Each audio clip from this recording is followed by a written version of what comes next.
Donc, on est d'Avkov Bet à Moudvet. Et donc, voilà, on est dans l'histoire de Chazaka. Donc là, on est dans la partie scabrose, comme il disait, comme on a vu les semaines dernières, qu'on a échappé les semaines dernières. Mais bon, ça ne va pas rester très longtemps sur la partie scabrose. Mais voilà. En tous les cas, donc, puisqu'on avait vu, donc on est atteint. Donc, pour dire où est-ce qu'on en est déjà dans les mots, on est 2, 4, 6, 8. Non, je sais pas, attends, je vais arrêter de compter. 2, 4, 6, 8, 10, 12 lignes avant la fin.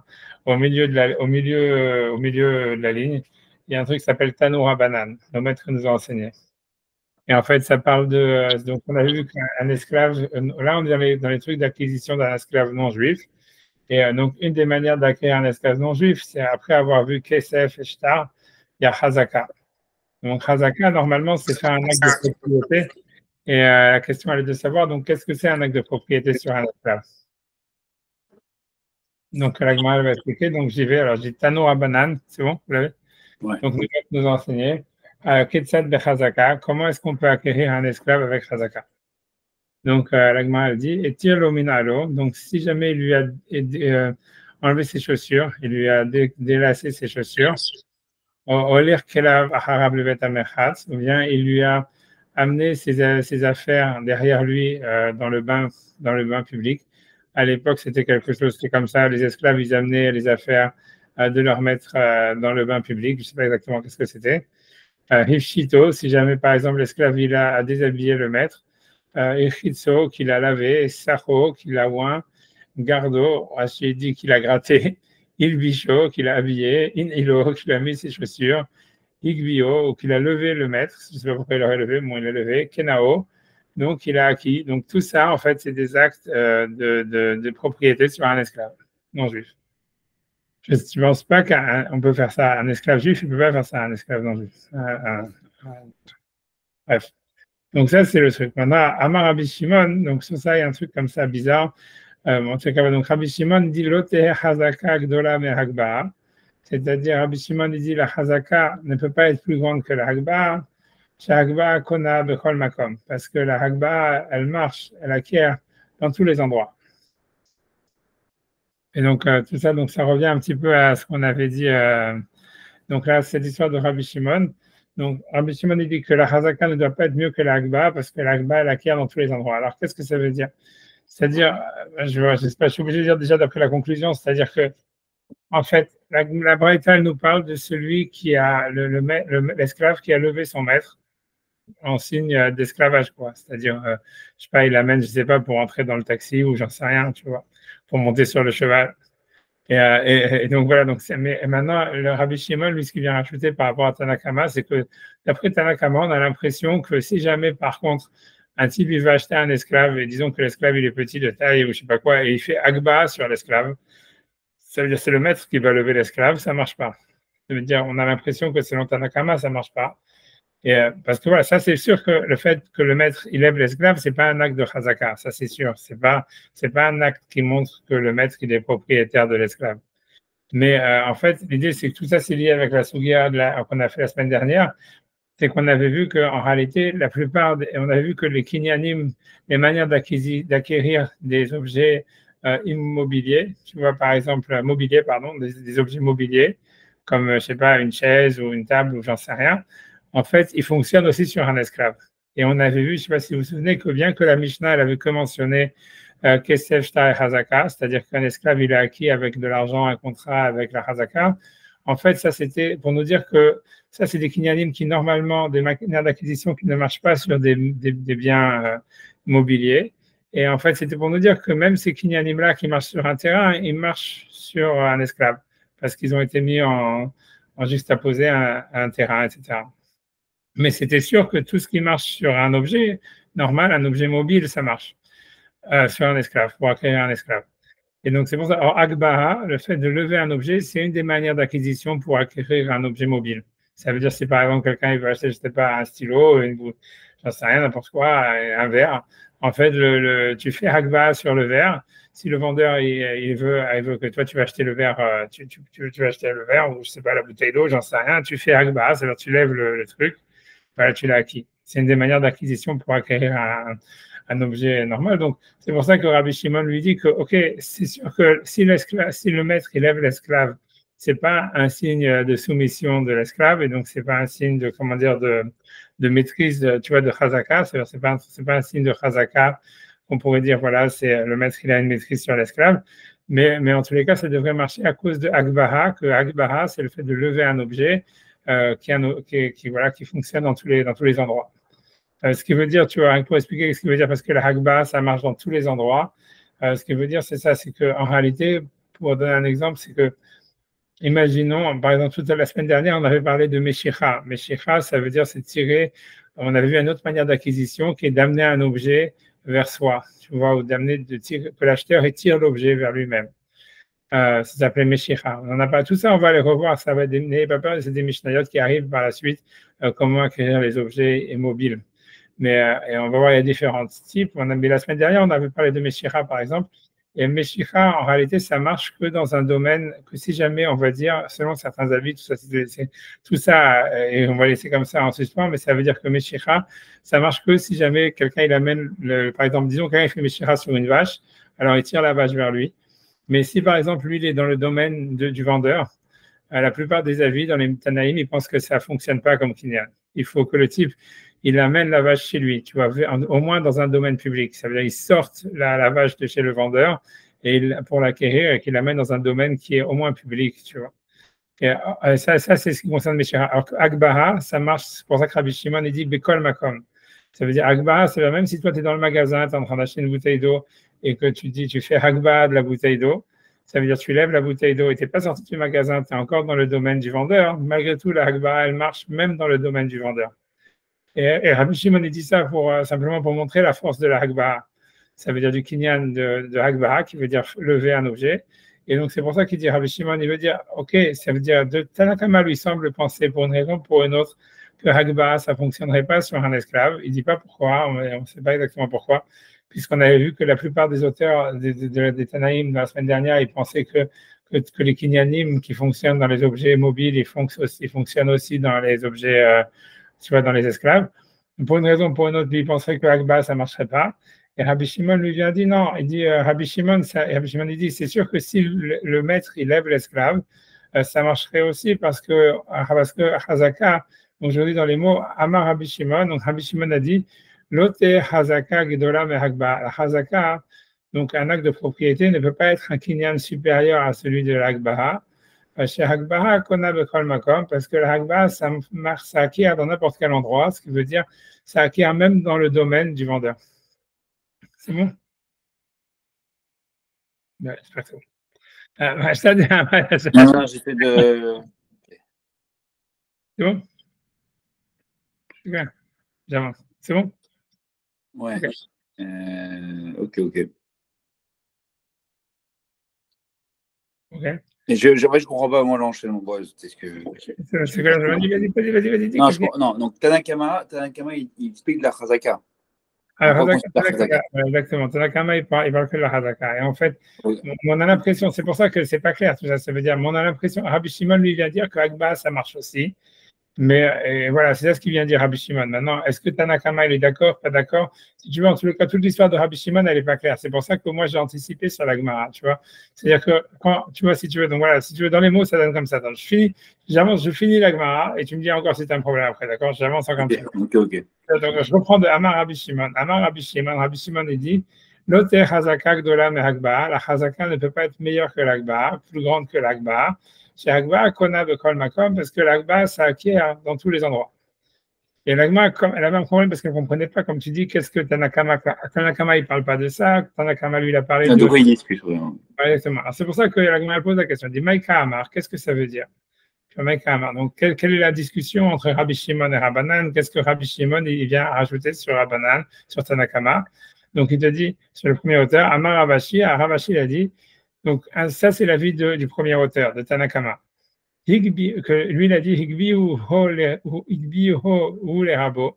Si jamais donc l'esclave a levé le maître, Kenao, il aurait acquéri, c'est-à-dire le maître a acquis l'esclave parce que voilà, parce que c'est un acte voilà, on va dire qu'il le lève pour monter sur un cheval, ou il le lève, je ne sais pas pourquoi faire, tu vois, ça veut dire voilà, donc c'est un acte de propriété pour le maître. C'est aussi très surprenant, c'est que normalement la propriété c'est quand Pourquoi c'est surprenant?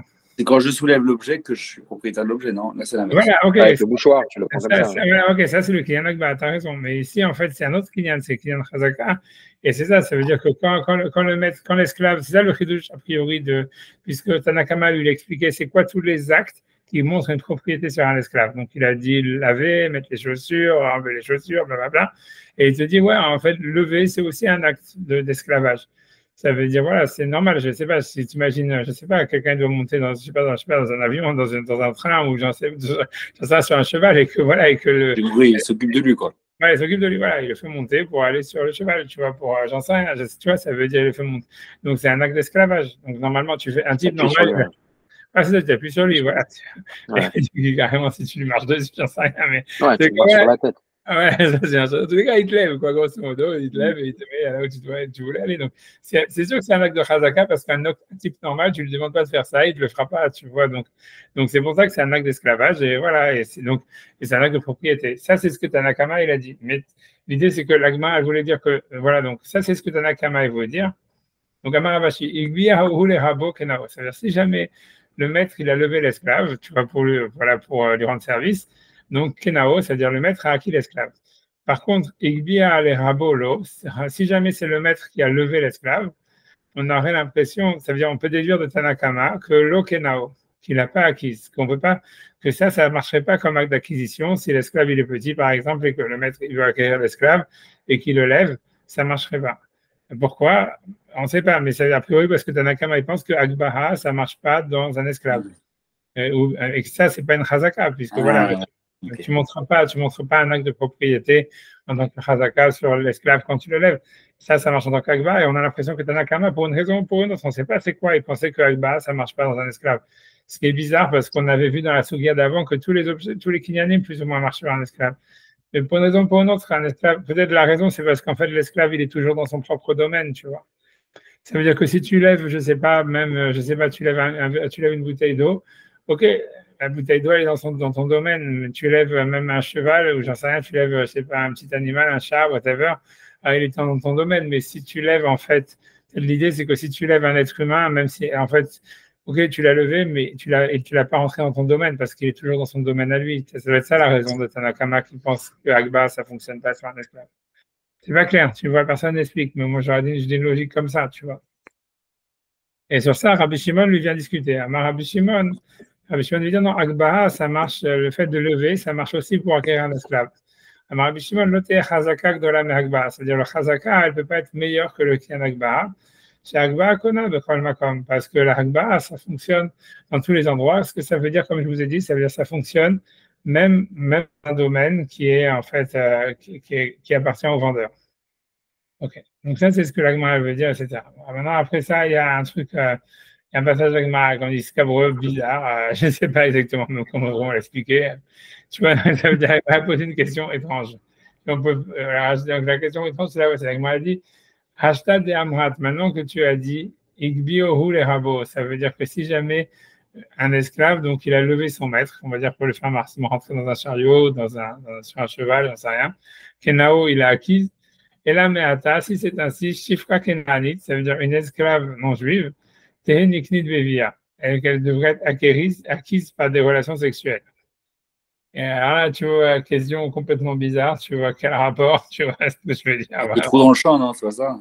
Ça sert rien. Non, ça veut dire l'idée, tu vois, je veux dire, l'explication la plus simple qu'il y a là-dessus, c'est l'explication du Tosfot Harosh, que tu vois, que je sais pas si vous l'avez dans votre ouvrage, je sais pas si vous l'avez, je pense pas que vous l'avez.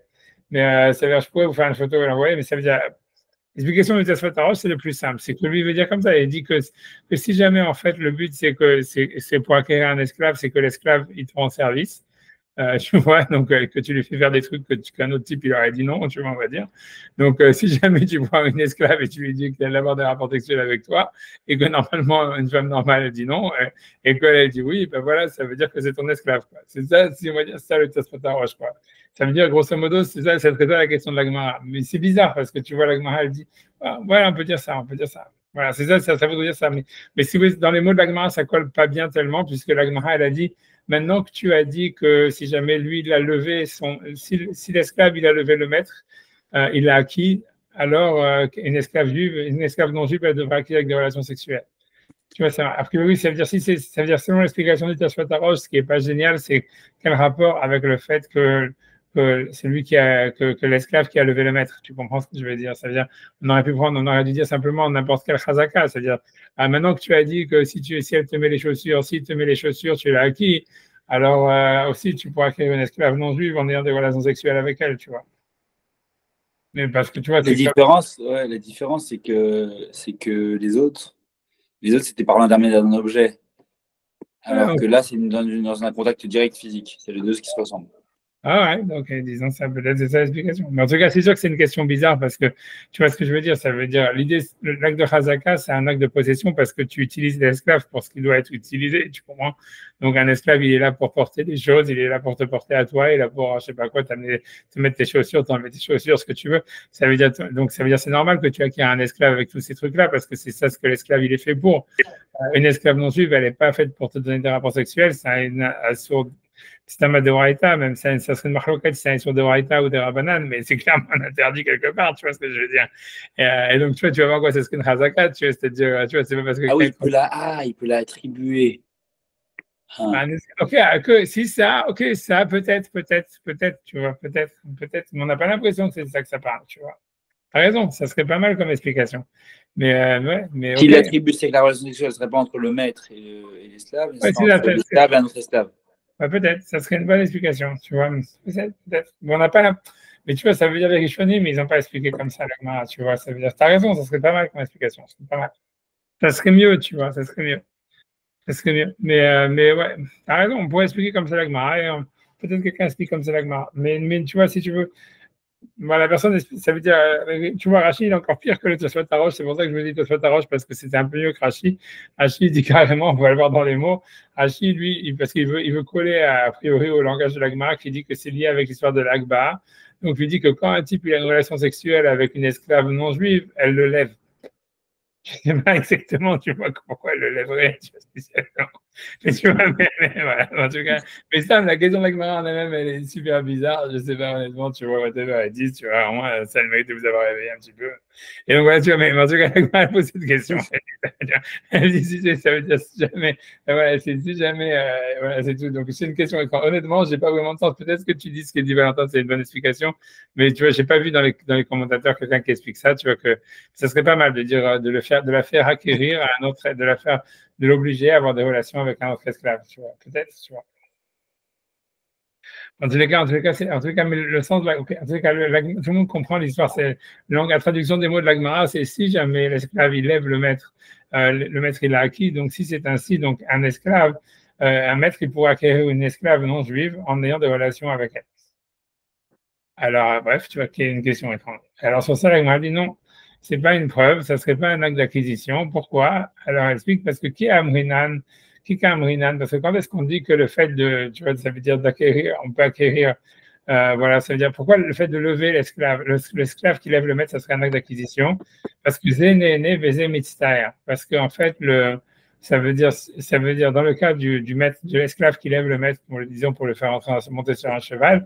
Donc, en fait, pour l'esclave, c'est un tsar, c'est une douleur, c'est une fatigue de lever le maître. Donc, c'est pour ça que ça montre un acte d'esclavage, quoi, un acte de soumission, on va dire, et que le maître, c'est un acte d'acquisition pour lui. Mais il dit dans le cas d'une femme d'une esclave non juive qui aurait des relations sexuelles avec le maître, mais ici, les deux, ils ont du plaisir. Donc, en fait, ça serait pour ça que ça serait pas une preuve d'être un acte d'acquisition. Puisque la meuf, peut-être qu'elle a dit oui parce qu'elle veut simplement avoir du plaisir, pas parce qu'elle accepte que le maître, il fasse tout ce qu'il veut, quoi. Ok, elle a dit ok, si c'est comme ça. Ou chez l'Okedaka, Maïka les Mema. Ça veut dire donc si jamais il la sodomise, ça devrait être un acte d'acquisition, complètement. Et c'est complètement loufoque, tu vois. Honnêtement, je trouve que c'est complètement loufoque, mais bon. Parce qu'encore une fois, c'est l'esclave non juive, elle n'est pas là pour se faire sodomiser, tu vois. C'est pas, tu vois, l'acte d'acquisition, c'est, tu vois, c'est par rapport à ce qu'elle, tu lui dis pour ce qu'elle doit faire, pour son travail, pas pour un truc qui n'a rien à voir.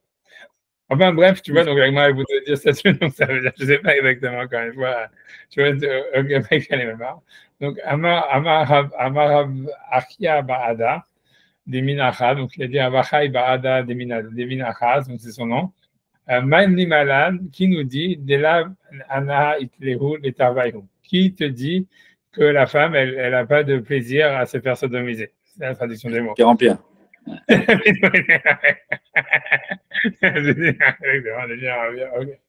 Donc voilà, donc encore, ça serait pas. Donc, scabreux, je ne savais pas trop comment l'interpréter, mais c'est vraiment scabreux. Quand j'ai vu les filles d'Arco, j'ai compris. Ouais. Non, je comprends pas, honnêtement, je comprends pas du tout la logique. Le truc, c'est que des fois, quand la Gemara part dans des tangentes comme ça, tu vois, si tu veux, c'est dans la logique de la, tu vois, c'est la logique de la raison. Tu vois, du malach ici, c'est elle suit la logique. Ouais, elle suit la logique, quoi. Peu importe le sujet. Ouais, mais si tu comprends pas vraiment, moi, je sais pas, je vois pas la question, pour moi, elle paraît très étrange, tu vois. Ouais, c'est pour ça, enfin, c'est pas pour réinsister, mais j'ai l'impression vraiment que la fonction et des fonctions, on dit Yom Valaïla, enfin, des fonctions vraiment, c'est de faire des enfants, c'est vraiment lié à ça, quoi. Ouais, mais je comprends ce que tu veux dire. Non, tu as raison de dire ça. Ça veut dire qu'a priori, c'est ça. Il faut dire que. T'as raison. Ça veut dire que. Et là, c'est bien logique. C'est-à-dire que. Ouais, alors, ça veut dire qu'à l'oreille, ça ferait partie de l'attribution de l'esclave non juive d'avoir des relations sexuelles, même si en fait, elle ne peut pas avoir de relations sexuelles avec le maître, puisque ça, c'est interdit au moins dans le droit rabbinique. Mais comme il peut la donner à un autre esclave, etc., donc ça ferait partie en fait de ses attributs. Donc en fait, ça serait un acte de chazaka. C'est ce qu'il faut dire. Tu as raison de dire. Est-ce que lui, il en profite? Ça veut dire que lui, il en profite de quoi? De cette histoire? Ça veut dire lui, on a l'impression que le maître, il en profite. Ouais, là, il en profite, puisqu'on a l'impression que, tu vois, c'est là que elle ne remet pas en doute, tu vois, puisqu'elle dit à Zéné. Non, je veux dire, mais c'est pas le maître qui va avoir la relation sexuelle, c'est l'esclave. Ouais, mais lui, profite des enfants, tu vois. L'idée, c'est qu'une fois que tu comprends, ça veut dire ce que ça veut dire, c'est qu'une fois que.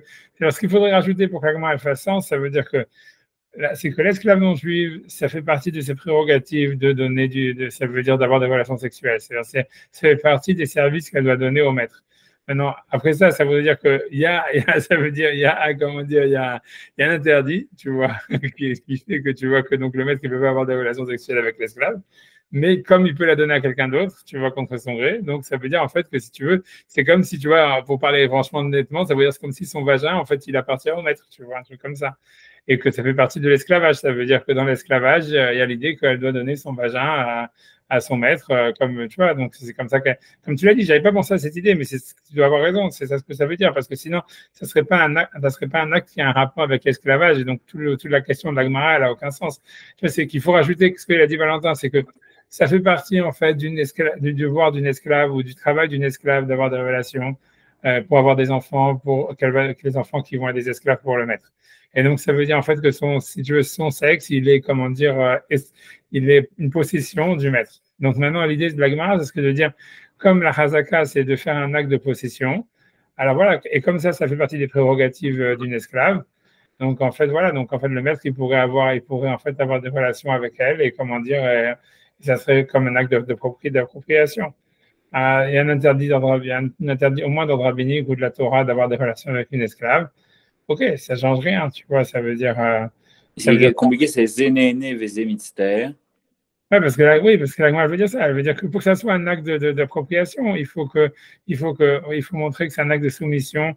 Tu vois, ça, il faut montrer deux choses. Il faut que ça soit un acte de soumission de la part de l'esclave et un acte d'appropriation pour le maître. Donc, par exemple, dans le cas où le maître qui demande à un esclave de le lever pour le montrer sur un chariot, c'est un acte de soumission du maître, de l'esclave, parce que l'esclave, il est obligé, tu vois, il fait un effort physique qui est difficile pour lever le maître, tu vois, et c'est un acte c'est un acte de propriété du maître parce qu'il peut le demander à l'esclave il le fait, tu vois, donc comme mettre les chaussures ou des trucs comme ça. Donc c'est pour ça, donc, au début, l'Agma voulait dire, donc, tu vois, ça veut dire Zénéné, Vézé Mystère, ça veut dire ça, et donc voilà, l'Agma après dit, si jamais la femme, elle a un plaisir là-dedans, donc c'est pas un acte de soumission, elle le fait pour son propre plaisir. Donc après, l'Agma a dit, voilà, la sodomie, l'Agma a dit, oui, mais dans la sodomie, qui te dit qu'elle n'a pas du plaisir.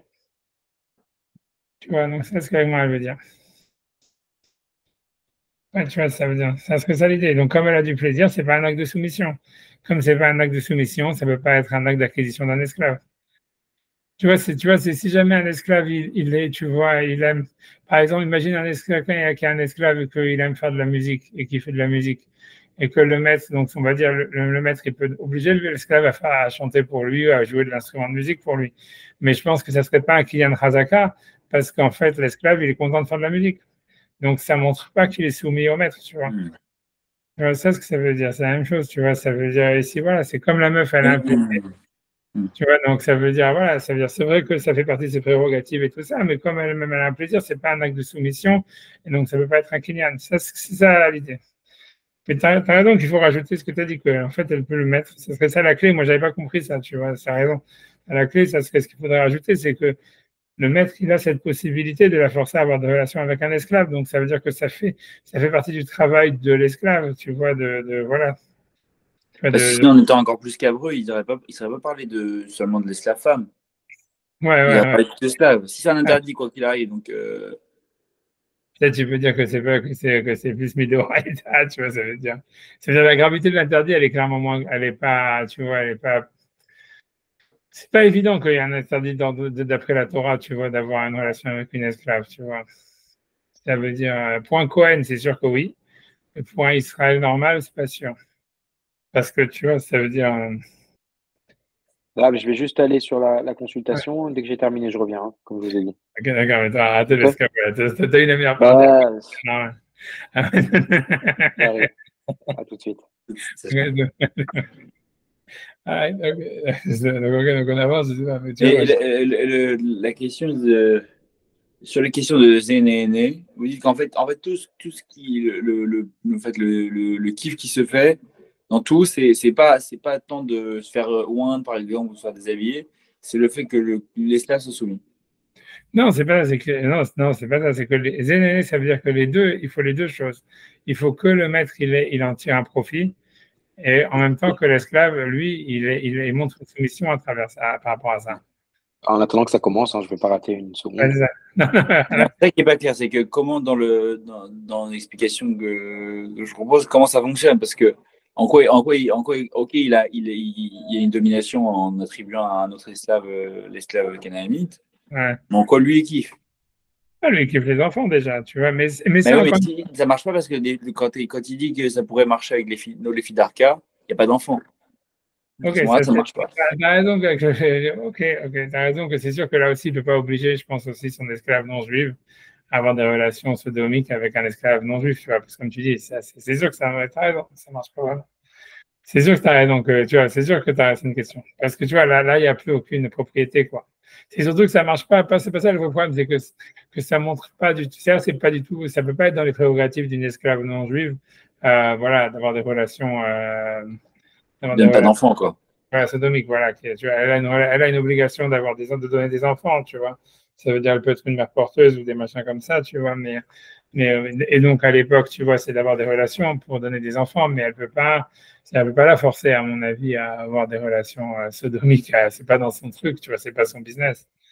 Donc, tu vois, tu as raison qu'en fait, ça répond pas vraiment à cette question. C'est pour ça que la Gemara, elle est bizarre, tu vois. Parce que voilà, ça veut dire, une fois que ça fait plus partie des prérogatives d'un esclave, tu vois, ça peut plus être. On voit pourquoi ça serait un acte d'acquisition, à moins de dire, tu vois, à moins de dire qu'un esclave, c'est vraiment le truc. Tu vois, ça veut dire que si jamais tu peux sodomiser une meuf ou tu veux violer une meuf, c'est l'acte de maîtrise ultime, tu vois, et que, tu vois, c'est un truc comme ça, tu vois, c'est que, ok, même si ça n'a rien à voir avec, ça veut dire, grosso modo, ça marcherait, c'est la seule manière d'expliquer, tu vois, que ça marche, ça serait de dire, en fait, c'est en fait dire comme ça, c'est que quand tu achètes un esclave non juif, ça veut dire, c'est pas vraiment que tu achètes un esclave, tu vois, ça veut dire l'esclavage, en disant voilà, cet esclave, je l'acquiers en tant qu'esclave, mais c'est plutôt que j'acquiers cet esclave comme un objet, et en fait, après, comme c'est mon objet, alors je peux faire ce que je veux avec. Mm. Et selon ça, tu vois, tu pourrais comprendre ça. Ça veut dire que la hazaka, c'est comme si tu veux le viol, on va dire, ça serait le truc, l'acte, si tu veux, de maîtrise le plus total, tu vois, le plus où tu as vraiment considéré l'autre comme vraiment une merde. Tu vois, ça veut dire que ta propriété mamache. Alors ouais, alors c'est possible que ça fonctionnerait comme ça, quoi. C'est-à-dire, ça veut dire que même si c'est aucune prérogative de l'esclavage, ça n'a rien à voir avec l'esclavage, etc. C'est-à-dire que ça veut dire que quand tu acquiers un esclave non juif, tu vois, c'est que tu acquiers en fait son corps, mamache. Tu vois, tu acquiers son corps, tu n'acquiers pas son travail.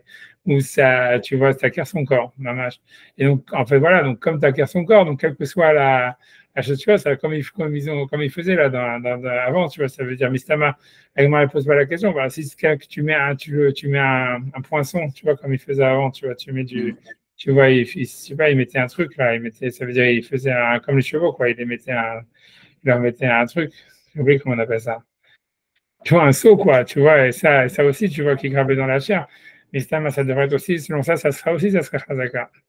Mais la question, elle est, tu vois, c'est selon ce que l'Agma veut dire ici, tu vois, mais c'est la question aussi de l'Agma, elle a sorti ça, quoi. En tout cas, l'Agma, elle comprend comme ça.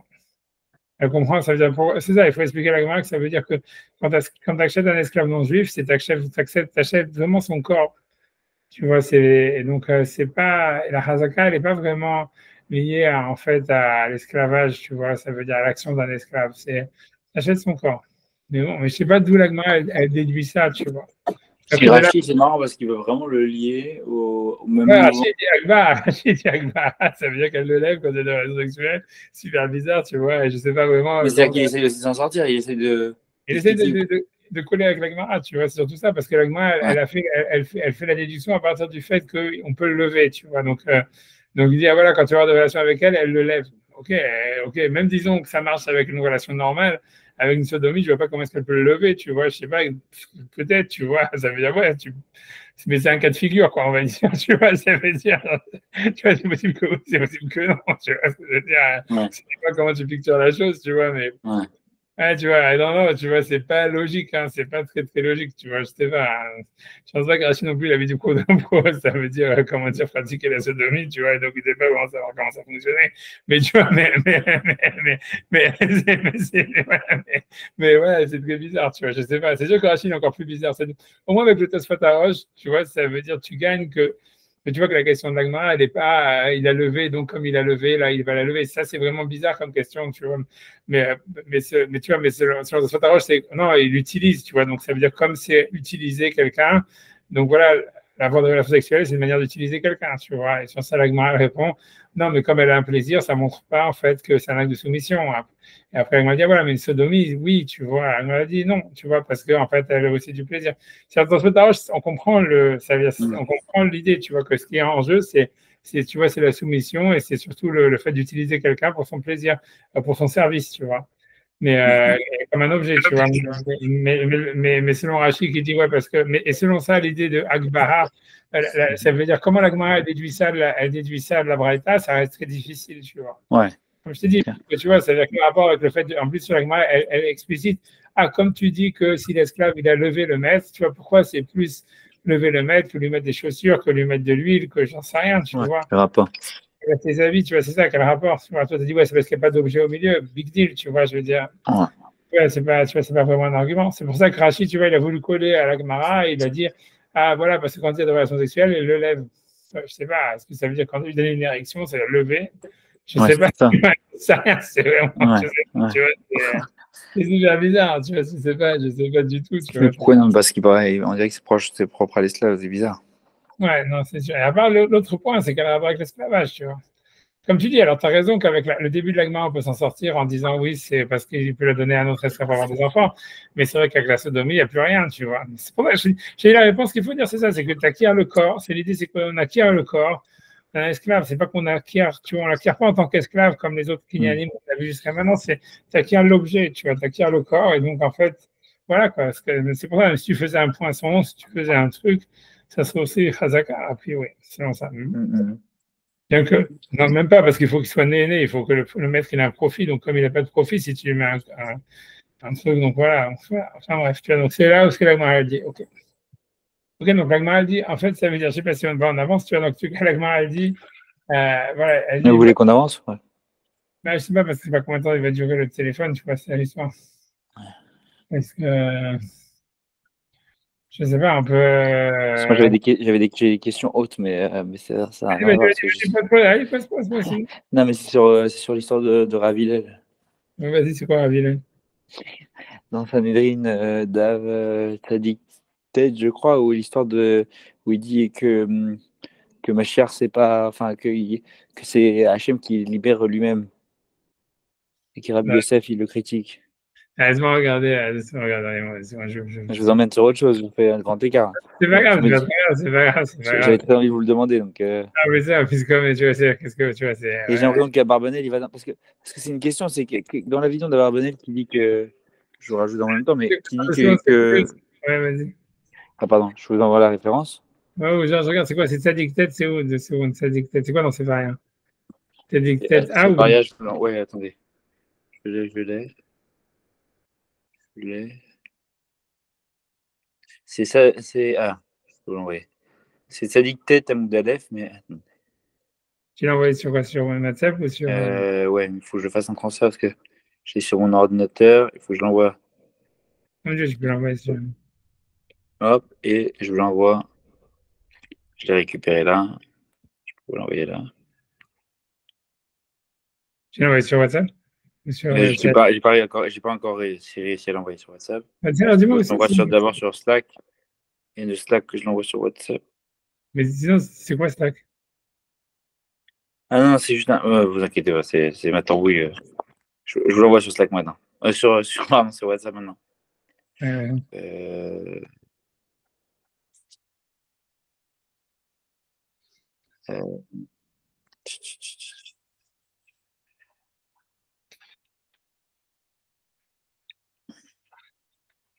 Attendez.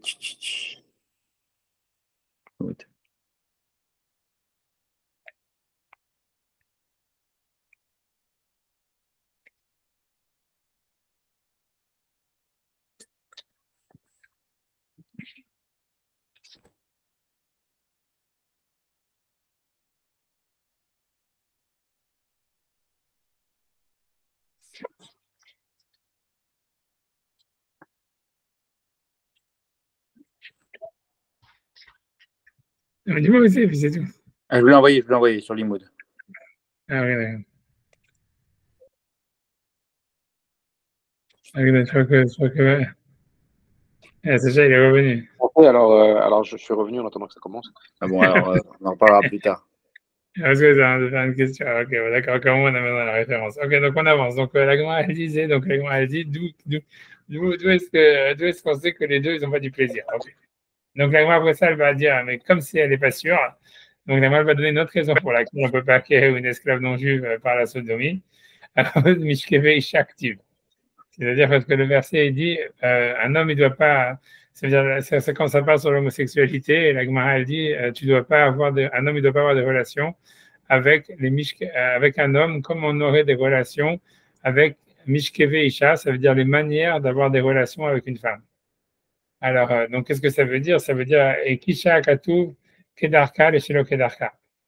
C'est-à-dire que la Torah, elle a mis comment dire, elle a mis un rekesh, elle a mis au même niveau, elle a donné une équivalence de statut à une relation normale, à une relation à une sodomie. Dans le sens où ce que ça voudrait dire, c'est que comme on ne peut pas acquérir une esclave, ça voudrait dire, c'est ce que la Gemara voudrait dire, et c'est très bizarre, mais elle voudrait dire, comme on ne peut pas acquérir une esclave par des relations normales, parce que en fait, dans les relations normales, ça ne montrerait pas une soumission, parce que peut-être elle a du plaisir. Donc, en fait, même si dans une relation sodomique aussi, ça ne marcherait pas en tant que kinyan, parce que, en fait, parce que ça doit avoir le même statut qu'une relation normale. Et comme là où une relation normale ne fonctionne pas comme kinyan, alors une relation sodomique aussi ne fonctionnerait pas comme kinyan. Alors, fin de la participation. On va faire Rachid sur ça, et après ça, on va faire un truc pas mal, on va dire, non scabreux du tout, mais pas très compliqué, mais vraiment, on rentre vraiment dans des trucs de kinyanim, de l'homme doute, etc., etc. En tout cas, donc, je fais Rachid, il n'y a pas beaucoup de Rachid. Ok, donc j'y vais. Etialo Minalo. Donc, en fait, les Rachid, c'est 2, 4, 6, 8 lignes avant la fin des. Donc, dans les petites lignes de Rachid, 8 lignes avant la fin des petites lignes de Rachid. 9, je me dis 9. Etialo Minalo, ça veut dire il doit détacher sa chaussure. Donc, Rachid explique, Aevel, le lokéach, l'esclave, il a donc déchaussé, il a enlevé les chaussures de l'acheteur. Et donc, c'est un acte de soumission. Et donc, ça, c'est une manière d'acquérir un esclave. Gardo, Rachid explique, gratter, gratter en français. Higbio, ça veut dire il a levé. Aevel est à lokéach, ça veut dire, donc, dans le cas de Selon c'est quand l'esclave, il a levé l'acheteur. Alors, l'Agma demande, Maïka Amar, qu'est-ce qu'il voulait dire Rabbi Shimon qui a dit que Agba, ça fonctionnait? Donc, en quoi, c'est à quel rapport avec ce que Tanakama est en train de parler? Alors, Maïnian Hagba de Alma, l'Agba de Aha. Quel rapport entre le fait d'acquérir un esclave, tu vois, aujourd'hui, maintenant, l'Agba de Aha, ça veut dire l'Agba qui manque, on va dire, pour acheter une bouteille d'eau, l'Agba de Acha, l'Agba dont Tanakama, le premier auteur de la Braïta, il a parlé. Agba de Alma, ça veut dire dans le cas de Agba normal qu'on connaît dans les objets, l'Okar Magbia Achefet, c'est l'acheteur qui fait lever l'objet pour l'acquérir. Ve'acha, ici, Amrinan, Tanakama il parlait de chez Ayved Magbiaho, que c'est l'esclave qui lève son maître. Mishum Avoda, pour montrer que c'est son esclave, parce que c'est son travail. Shaloker Mishtar Bedbo, que l'acheteur maintenant il est Mishtar Bed, ça veut dire il utilise comme esclave la personne. L'Iknoto, pour l'acquérir, Bechazaka, par ce kinyan de Chazaka, ça veut dire d'utilisation. Et donc Tanakama lui parlait ça, il parlait de l'esclave qui lève son maître. Et que ce serait un kinyan Hazaka, et Rabbi Shimon, il parle de quelque chose de complètement différent.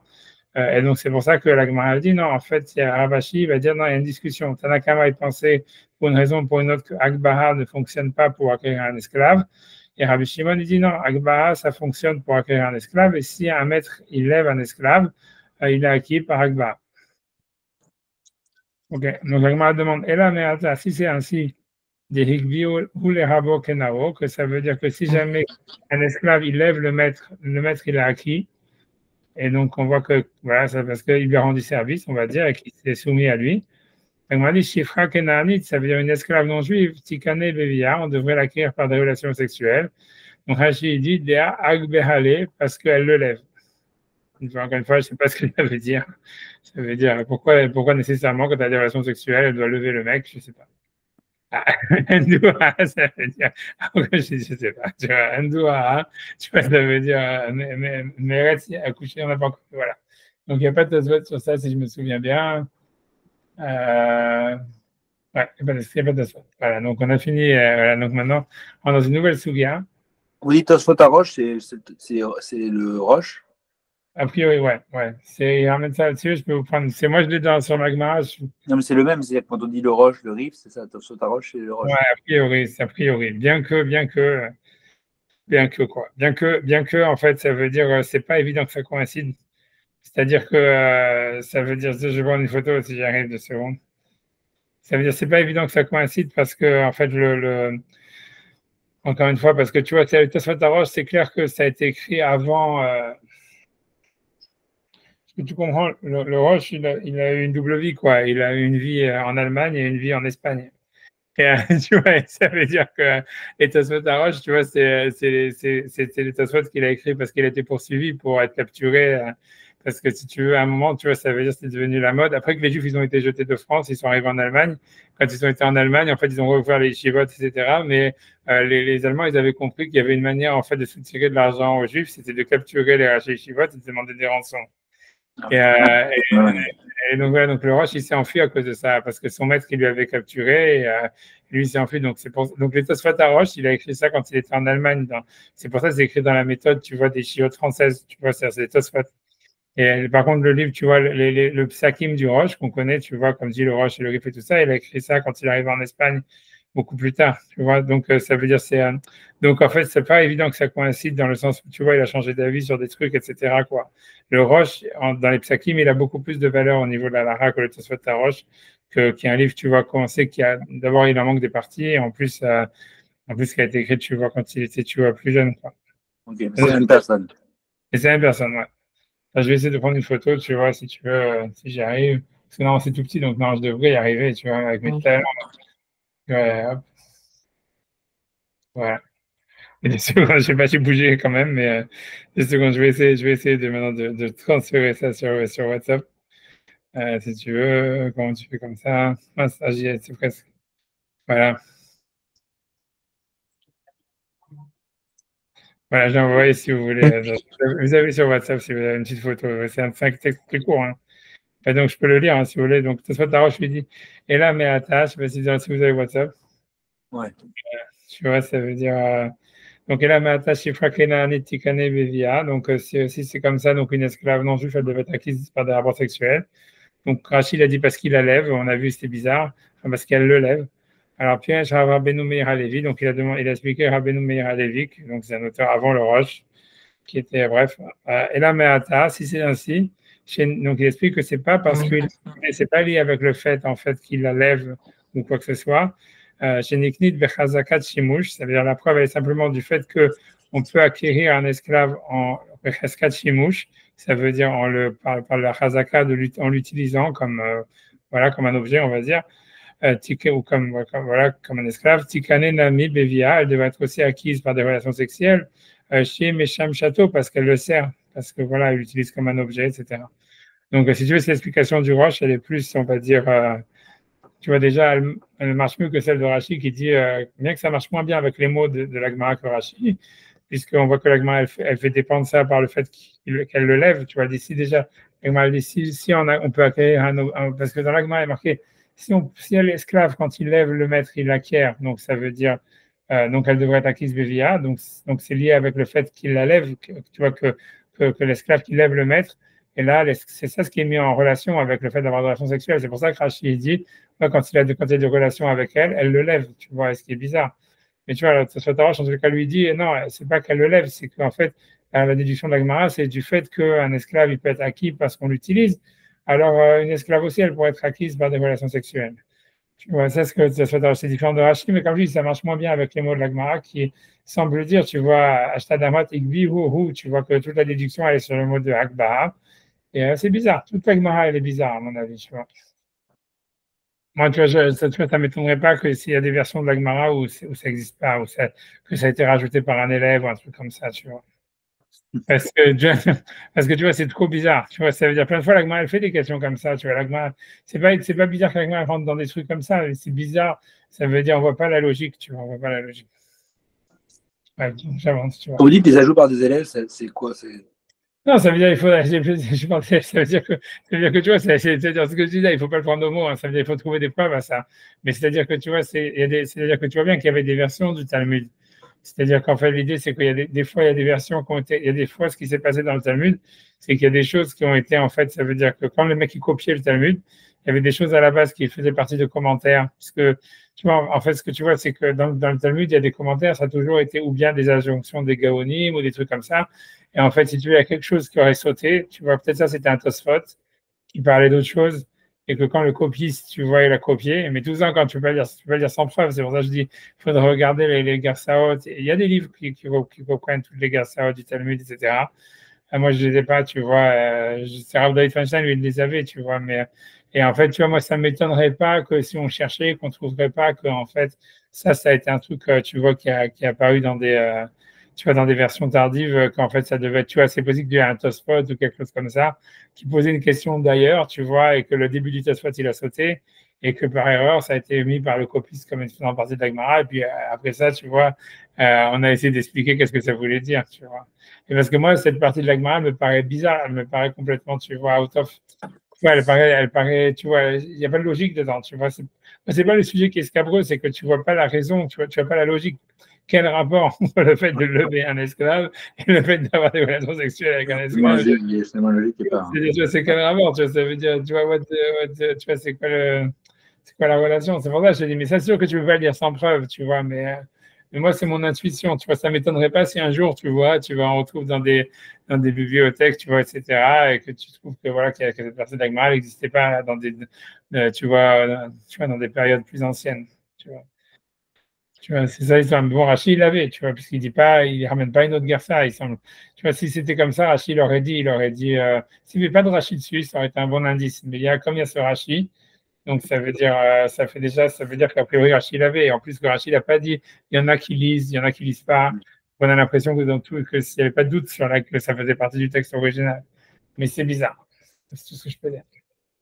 Ah ouais, tu vois, peut-être qu'il faut réfléchir. Mais c'est sûr que ce que tu as dit, peut-être c'est un point que le fait qu'il peut la donner à un esclave non juif, ça montre que ça. Tu vois, c'est bizarre, parce que c'est sûr qu'il y a au moins un interdit rabbinique d'avoir des relations avec une esclave, tu vois. J'ai aucun doute. Et tu vas me dire, ok, c'est alors, ça veut pas que le kinyan ne marche pas, mais quand même, tu vois, la Gemara n'aurait pas demandé à Brûle pourquoi comme ça, pourquoi, si c'est comme ça, pourquoi est-ce qu'on ne peut pas acheter une esclave avec des relations sexuelles? Tu peux dire, tu peux dire qu'il te dit que non, et peut-être que oui, et peut-être que. En plus, je me souviens que la Gemara, elle avait même posé la question. Ça, j'ai pas une seconde, mais ça veut dire maintenant que je me dis. Ouais, ça veut dire que tu vois, c'est la Gemara déjà elle-même, elle avait dit pourquoi on n'acquiert pas une esclave. Quand elle avait fait un calvachomer sur qu'on acquiert une esclave juive avec une esclave avec Bia, elle m'a dit, mais c'est pas l'esclave juive, elle peut pas être acquise par Bia parce qu'elle n'est pas faite pour ça, tu vois. Le mariage, la Gemara, elle avait elle-même posé la question. Maintenant, je ne me rappelle plus où c'est, tu vois, mais c'est pour ça que je sais pas si je vais la retrouver, tu vois. Une seconde. Si, ouais, une seconde.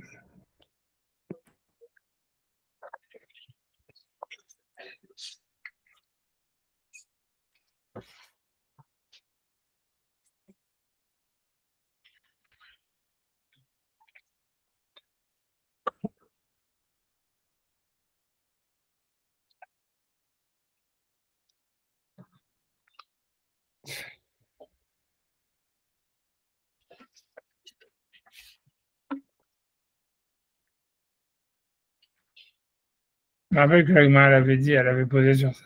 Elle avait dit elle-même, la Gemara, que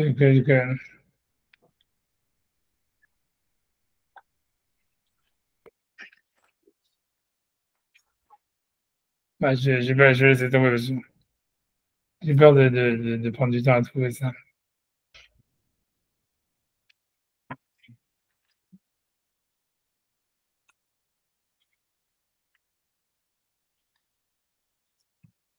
Donc,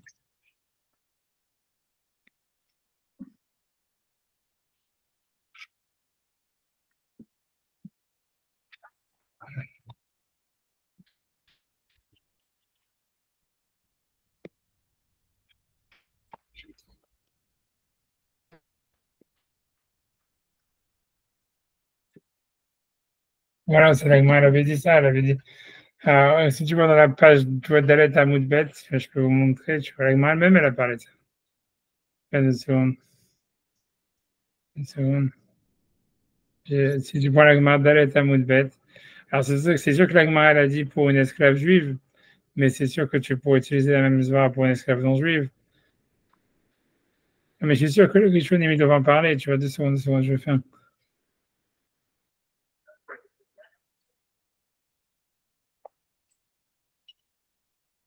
Voilà, tu vois, c'est ici, même sur la. Voilà. 2 secondes, je vais vous faire sur screen, 2 secondes, s'il arrive. Ça arrive, 1 seconde. C'est moi, je suis un peu lent.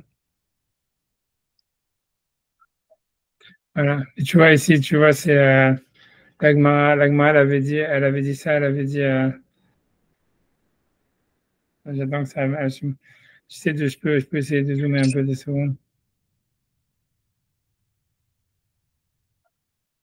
Tu vois, donc l'Agma, quand elle parlait sur le fait, l'Agma avait amené une base, une source de la Torah, comme quoi on peut acquérir une femme avec des relations sexuelles.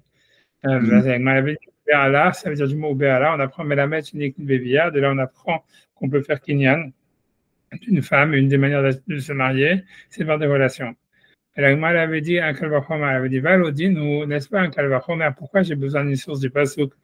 Uma Yevama, chez un Niknit Bekesef, si déjà une Yevama qu'on ne peut pas acquérir avec de l'argent, Niknit Bevia, ça veut dire elle peut être acquise avec des relations. Zou chez Niknit Bekesef, celle qui peut être acquise Bekesef, et Nodin chez Niknit Bevia, l'expression qu'on peut l'acquérir avec des relations. Et l'Agma, elle avait repoussé en disant Ama Ivria Tokriyar. Ça veut dire la Ama Ivria, ça serait une preuve qui va casser ton calvaire, puisqu'une esclave juive, Tiknit Bekesef, tu peux l'acquérir avec de l'argent, ben Niknit Bevia, elle ne peut pas être acquise avec des relations. Et l'Agma, elle avait répondu, elle avait dit oui, mais c'est normal que je ne peux pas créer une esclave juive avec des relations. Ça veut dire, c'est normal, tu vois, qu'on ne puisse pas acquérir, tu vois, une esclave juive avec des relations. Mais parce qu'en fait, et c'est pas une pire cas au Calvaire, parce que c'est pas un kinyan qui est fait pour un mariage. Thomas Bezou, chez Kinyan Belishou comment tu peux comparer ça à une Yevama ou bien au mariage où c'est un kinyan pour se marier, tu vois. Donc, c'est l'Agma, elle a dit elle-même, mais je suis sûr en plus que tu peux retrouver ça ailleurs, tu vois. C'est l'Agma, elle avait dit que l'esclavage, tu vois, c'est pas du mariage. Donc, en fait, ça veut dire, c'est pas logique, tu vois, le rapport sexuel n'a rien à voir avec l'esclavage, tu vois. C'est vrai que l'Agma, elle le dit au niveau d'une esclave juive, mais tu vois, je veux dire, a priori, tu vois, ça n'a aucune différence, à mon avis, tu vois. Donc, je ne sais pas comment la Gemara ici, elle tient pas ça en compte, tu vois ce que je veux dire. Tu vois, c'est la Gemara elle-même, elle a dit cette svara, que tu vois qu'une esclave, c'est pas fait pour avoir des relations, tu vois.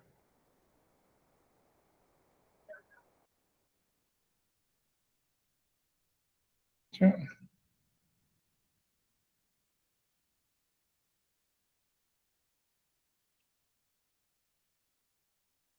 De soit le Massé lui dit un truc, il pose le contraire, tu vois, il dit, c'est bon.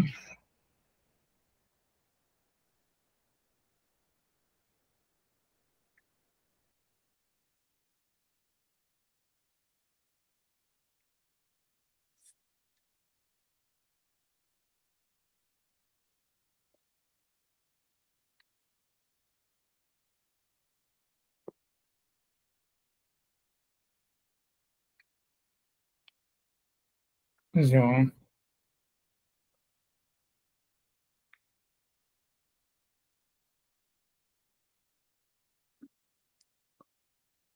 Et t'as raison, en fait, ça veut dire, ça se voit que tu ramènes une autre Gemara. Je suis désolé de passer sur cette tangente, mais bon, si on va dire, parce que j'imagine que tout ça, en fait, c'est marqué dans les 2 secondes. Ça veut dire, si tu prends dans la Gemara, en fait, 9b, une seconde, tu vois, je sais pas comment tu fais pour arriver à 9b, je pense que tu vas là. Non, il faut aller, non, voilà. Tu vois, ça veut dire ici, tu vois, ça veut dire, Bebia, Minalansa. ouais, après, c'est Maria, Baba, Maria, Yochanan, Damarkra. Eulad, Baal, Memen, Shenase, La, Baal, Avinu. secondes, tu vois, 2 secondes. Au milieu de la page, un peu. Euh, Fin du premier tiers. voilà, c'est dans le chapitre, c'est dans le paragraphe 14. Regarde, tu vois, dans le paragraphe 14. Tu as Rabbi Yochanan, la Gemara demande de Rabbi Yochanan, Aïe ou Bala, ça veut dire que lui, il a une autre source pour dire qu'en fait, on peut acquérir une femme par des relations. Maï Avidve, qu'est-ce qu'il fait avec ce verset?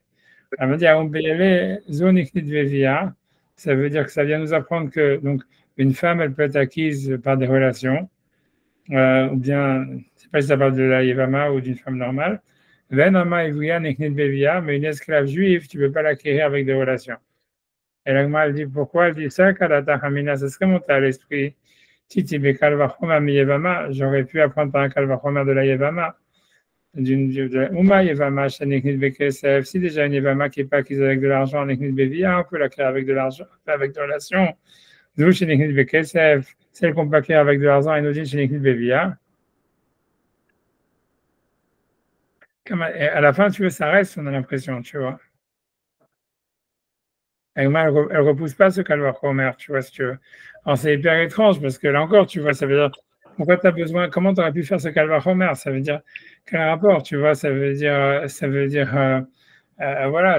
dire qu'on aurait pu croire, s'il n'y avait pas un passage qui me disait que tu ne peux pas acquérir une esclave juive avec des relations sexuelles, j'aurais dit que oui, tu peux l'acquérir.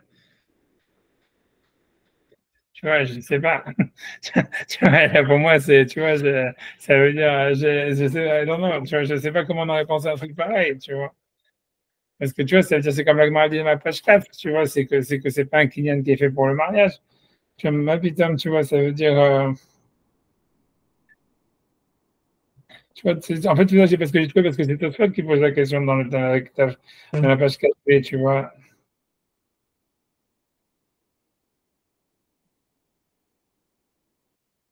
Mais c'est pas clair ce qu'il répond, tu vois.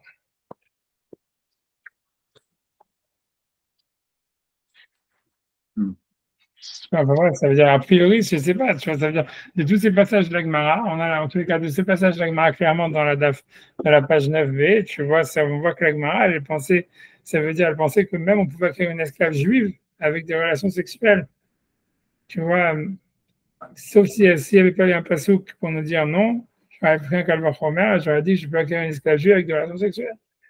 C'est hyper bizarre, tu vois, ça veut dire ma pitam, tu vois, ça veut dire, parce que c'est un kinyan. Ouais, c'est ça, ça veut dire, en fait, ça veut dire, comme on voit que pour le Kiddushin, les relations sexuelles, c'est un kinyan, alors voilà, c'est un kinyan. Ah, c'est bizarre, hein, c'est bizarre. C'est comme tu dis, quoi. C'est pourquoi l'Agma n'a pas posé ça, alors carrément, c'est sur un esclave juif mâle, je vois la avec de relations sexuelles sodomiques, tu vois, j'en sais rien, tu vois, ça veut dire. Tu vois, on a l'impression que ça veut dire que l'Agma, ça veut dire l'Agma, elle pense que c'est un kinyan, quoi. Ça veut dire, une fois que la Torah, elle t'a dit que c'est un kinyan, pour acquérir une femme, pour acquérir une yevama, etc. Donc, ok, donc c'est, whatever, ça n'a rien à voir avec le mariage, tu vois, c'est un truc comme ça, c'est un kinyan. C'est un acte d'acquisition. Et voilà, si un esclave, on peut l'acquérir avec n'importe quoi, on peut l'acquérir avec Kesef, on peut l'acquérir avec Shtar, alors avec Razaka, ben, pourquoi on ne pourrait pas l'acquérir avec une relation sexuelle? Voilà, c'est un acte d'acquisition, quoi. C'est ça l'idée. Vous n'avez jamais appris billet de Halakha dans le champ, non? Il n'y a pas un truc comme ça? Ah non, Shtar De billet. trou dans le champ? De quoi Non, je dis que je délire. Non, le lien entre billet et Halakha dans le champ, ou dans le champ. Ouais, mais peut-être, mais ouais, mais c'est bizarre, tu vois, ça veut dire, ouais, je suis d'accord avec toi, mais c'est parce que normalement, ce que je veux dire, moi, ce que j'avais pensé, j'aurais dit comme ça. Moi, ce que j'aurais dit que pour un esclave non juif, une esclave non juive, comme je t'ai dit, on peut dire que tu acquiers son corps, c'est pas vraiment que tu acquiers son travail, et donc, même si en fait, ça n'a rien à voir avec son travail, comme tu acquiers son corps, donc tu peux dire, voilà, dès que je fais un truc sur son corps, alors je l'acquiers, tu vois, comme un acte d'acquisition sur son corps. Et donc, même si les relations sexuelles, elles n'ont rien à voir avec le travail qu'elle doit fournir, ça serait un acte d'acquisition sur son corps. Et en fait, le travail, si tu veux, ça serait il t'appartient que parce que son corps, il appartient. Tu vois, comme on avait vu cette logique de dire qu'un esclave juif a un gouffre canouille, mais un esclave goy, moi j'aurais dit, voilà, gouffre canouille, le corps, il est acquis. Et comme c'est une acquisition sur le corps même de l'esclave, donc tu peux dire, ah, je pouvais comprendre, ouais, on pouvait comprendre. Moi, c'est ça que j'ai pensé. Je me suis dit, ok, même si ça n'a rien à voir avec son travail, comme tu acquiers son corps, le fait d'avoir des relations avec quelqu'un, tu vois, on va dire de manière non consentie, on va dire, ça serait une manière d'acquérir son corps. Voilà. Et donc, c'est pour ça que l'Agma, elle pense que ça marcherait, en fait, pour acquérir une esclave non juive. Mais ici, l'Agma, on voit l'Agma dans la page 9, elle pense que ça marcherait même sur une esclave juive. Une esclave juive, c'est sûr que tu n'acquiers pas son corps. Tu vois, c'est un esclave juif, tu vois, c'est comme un employé, c'est tout. Tu vois, tu vois, il travaille pour toi et toi, tu reçois le salaire pendant 6 ans. On l'a déjà vu, tu vois, ça veut dire c'est Mishneh Sechar Sachir. Ça veut dire, voilà, c'est simplement qu'au lieu de le payer à la fin du mois, tu le payes en avance, au bout de 6 ans en avance, c'est tout. Et à part ça, tu le nourris et tu le loges. Mais en fait, un esclave juif, c'est ça. C'est pas. On a vu tous les droits de l'esclave. L'esclave juif, tu vois, il a simplement des heures de travail à te fournir comme un employé et c'est tout. Tu vois. Après ça, ok, tu peux aussi lui donner une esclave non juive pour avoir des enfants et tout ça. Mais ça, Hakol, c'est pas une acquisition. On a vu, il n'y a pas d'acquisition sur le corps. Tu vois, il n'y a pas d'acquisition sur le corps. C'est du travail. Tu vois, ça veut dire si un esclave juif, il joue au loto et qu'il gagne, c'est lui qui a gagné au loto. Tu vois, c'est pas toi. Tu vois, donc dans l'esclave juif, il n'y a pas d'acquisition sur le corps. Ça, on l'a vu. Et tu vois, donc c'est hyper bizarre que l'Agmara ait pensé que tu peux acquérir une esclave juive avec des relations sexuelles. Tu vois, je veux dire, quel rapport? Tu vois, ça veut dire quel rapport? Tu vois, ça veut dire elle n'est pas payée pour ça. Je ne sais pas, tu vois ce que ça veut dire ça. Donc, tu vois, normalement, a priori, moi, si tu me demandes, tu vois, ça veut dire, pour moi, c'est un truc logique que les relations sexuelles, ça marche dans le mariage, ça marche dans la Yevama, parce que voilà, parce que l'acquisition ou la relation, elle est basée sur les relations sexuelles, ils font partie, en tous les cas, du deal, quoi. Donc, c'est normal que, voilà, l'acte de relation sexuelle, ça montre que voilà, si tu veux, voilà, tu t'es engagé, elle s'est engagée, et voilà, et c'est un kinyan. Tu vois, je veux dire, pour moi, ça ne me pose pas de problème. Mais que l'Agmara, tu vois, ils veulent déduire de ça, du fait que la Torah dit que kinyan, bia, ça marche dans Yevama et dans Kiddushin, que c'est les deux seuls cas où ça marche, elle veut dire comme ça d'une manière évidente que ah ouais, ça va marcher même pour un esclave, que même un esclave juif, et que l'Agmara, elle ne remet pas ça en question. Tu vois, même là-bas, dans la page 9, moi, au début, je me suis dit, ok, ça doit être une erreur ici, tout ça.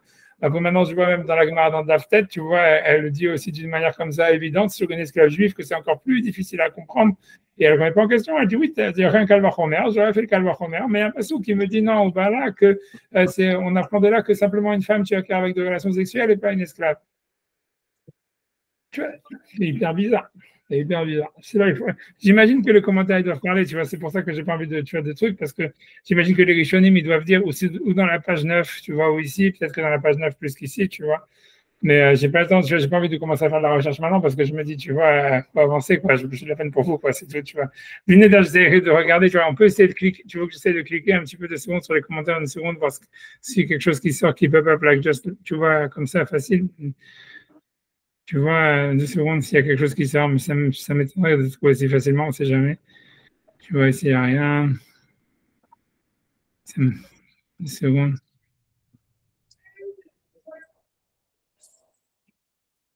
Voilà.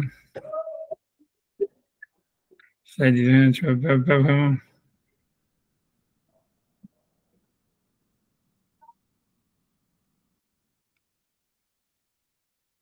Non, tu vois, il pose pas ça. Une seconde.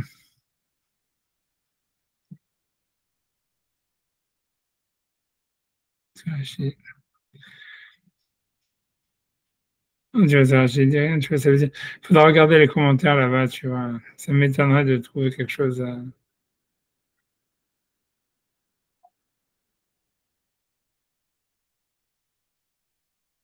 Tu vois, il dit, tu vois, non, j'allais faut regarder, tu vois, j'ai pas envie de faire maintenant parce que ça peut prendre du temps. Mais voilà, mais là-bas, il semble aussi, tu vois, la place des commentateurs, ils disent sur la page, ils disent rien, quoi. Mais il doit y avoir, c'est sûr qu'il y a des commentaires qui ont parlé de ça. Je veux dire, c'est pas, c'est trop évident, tu vois.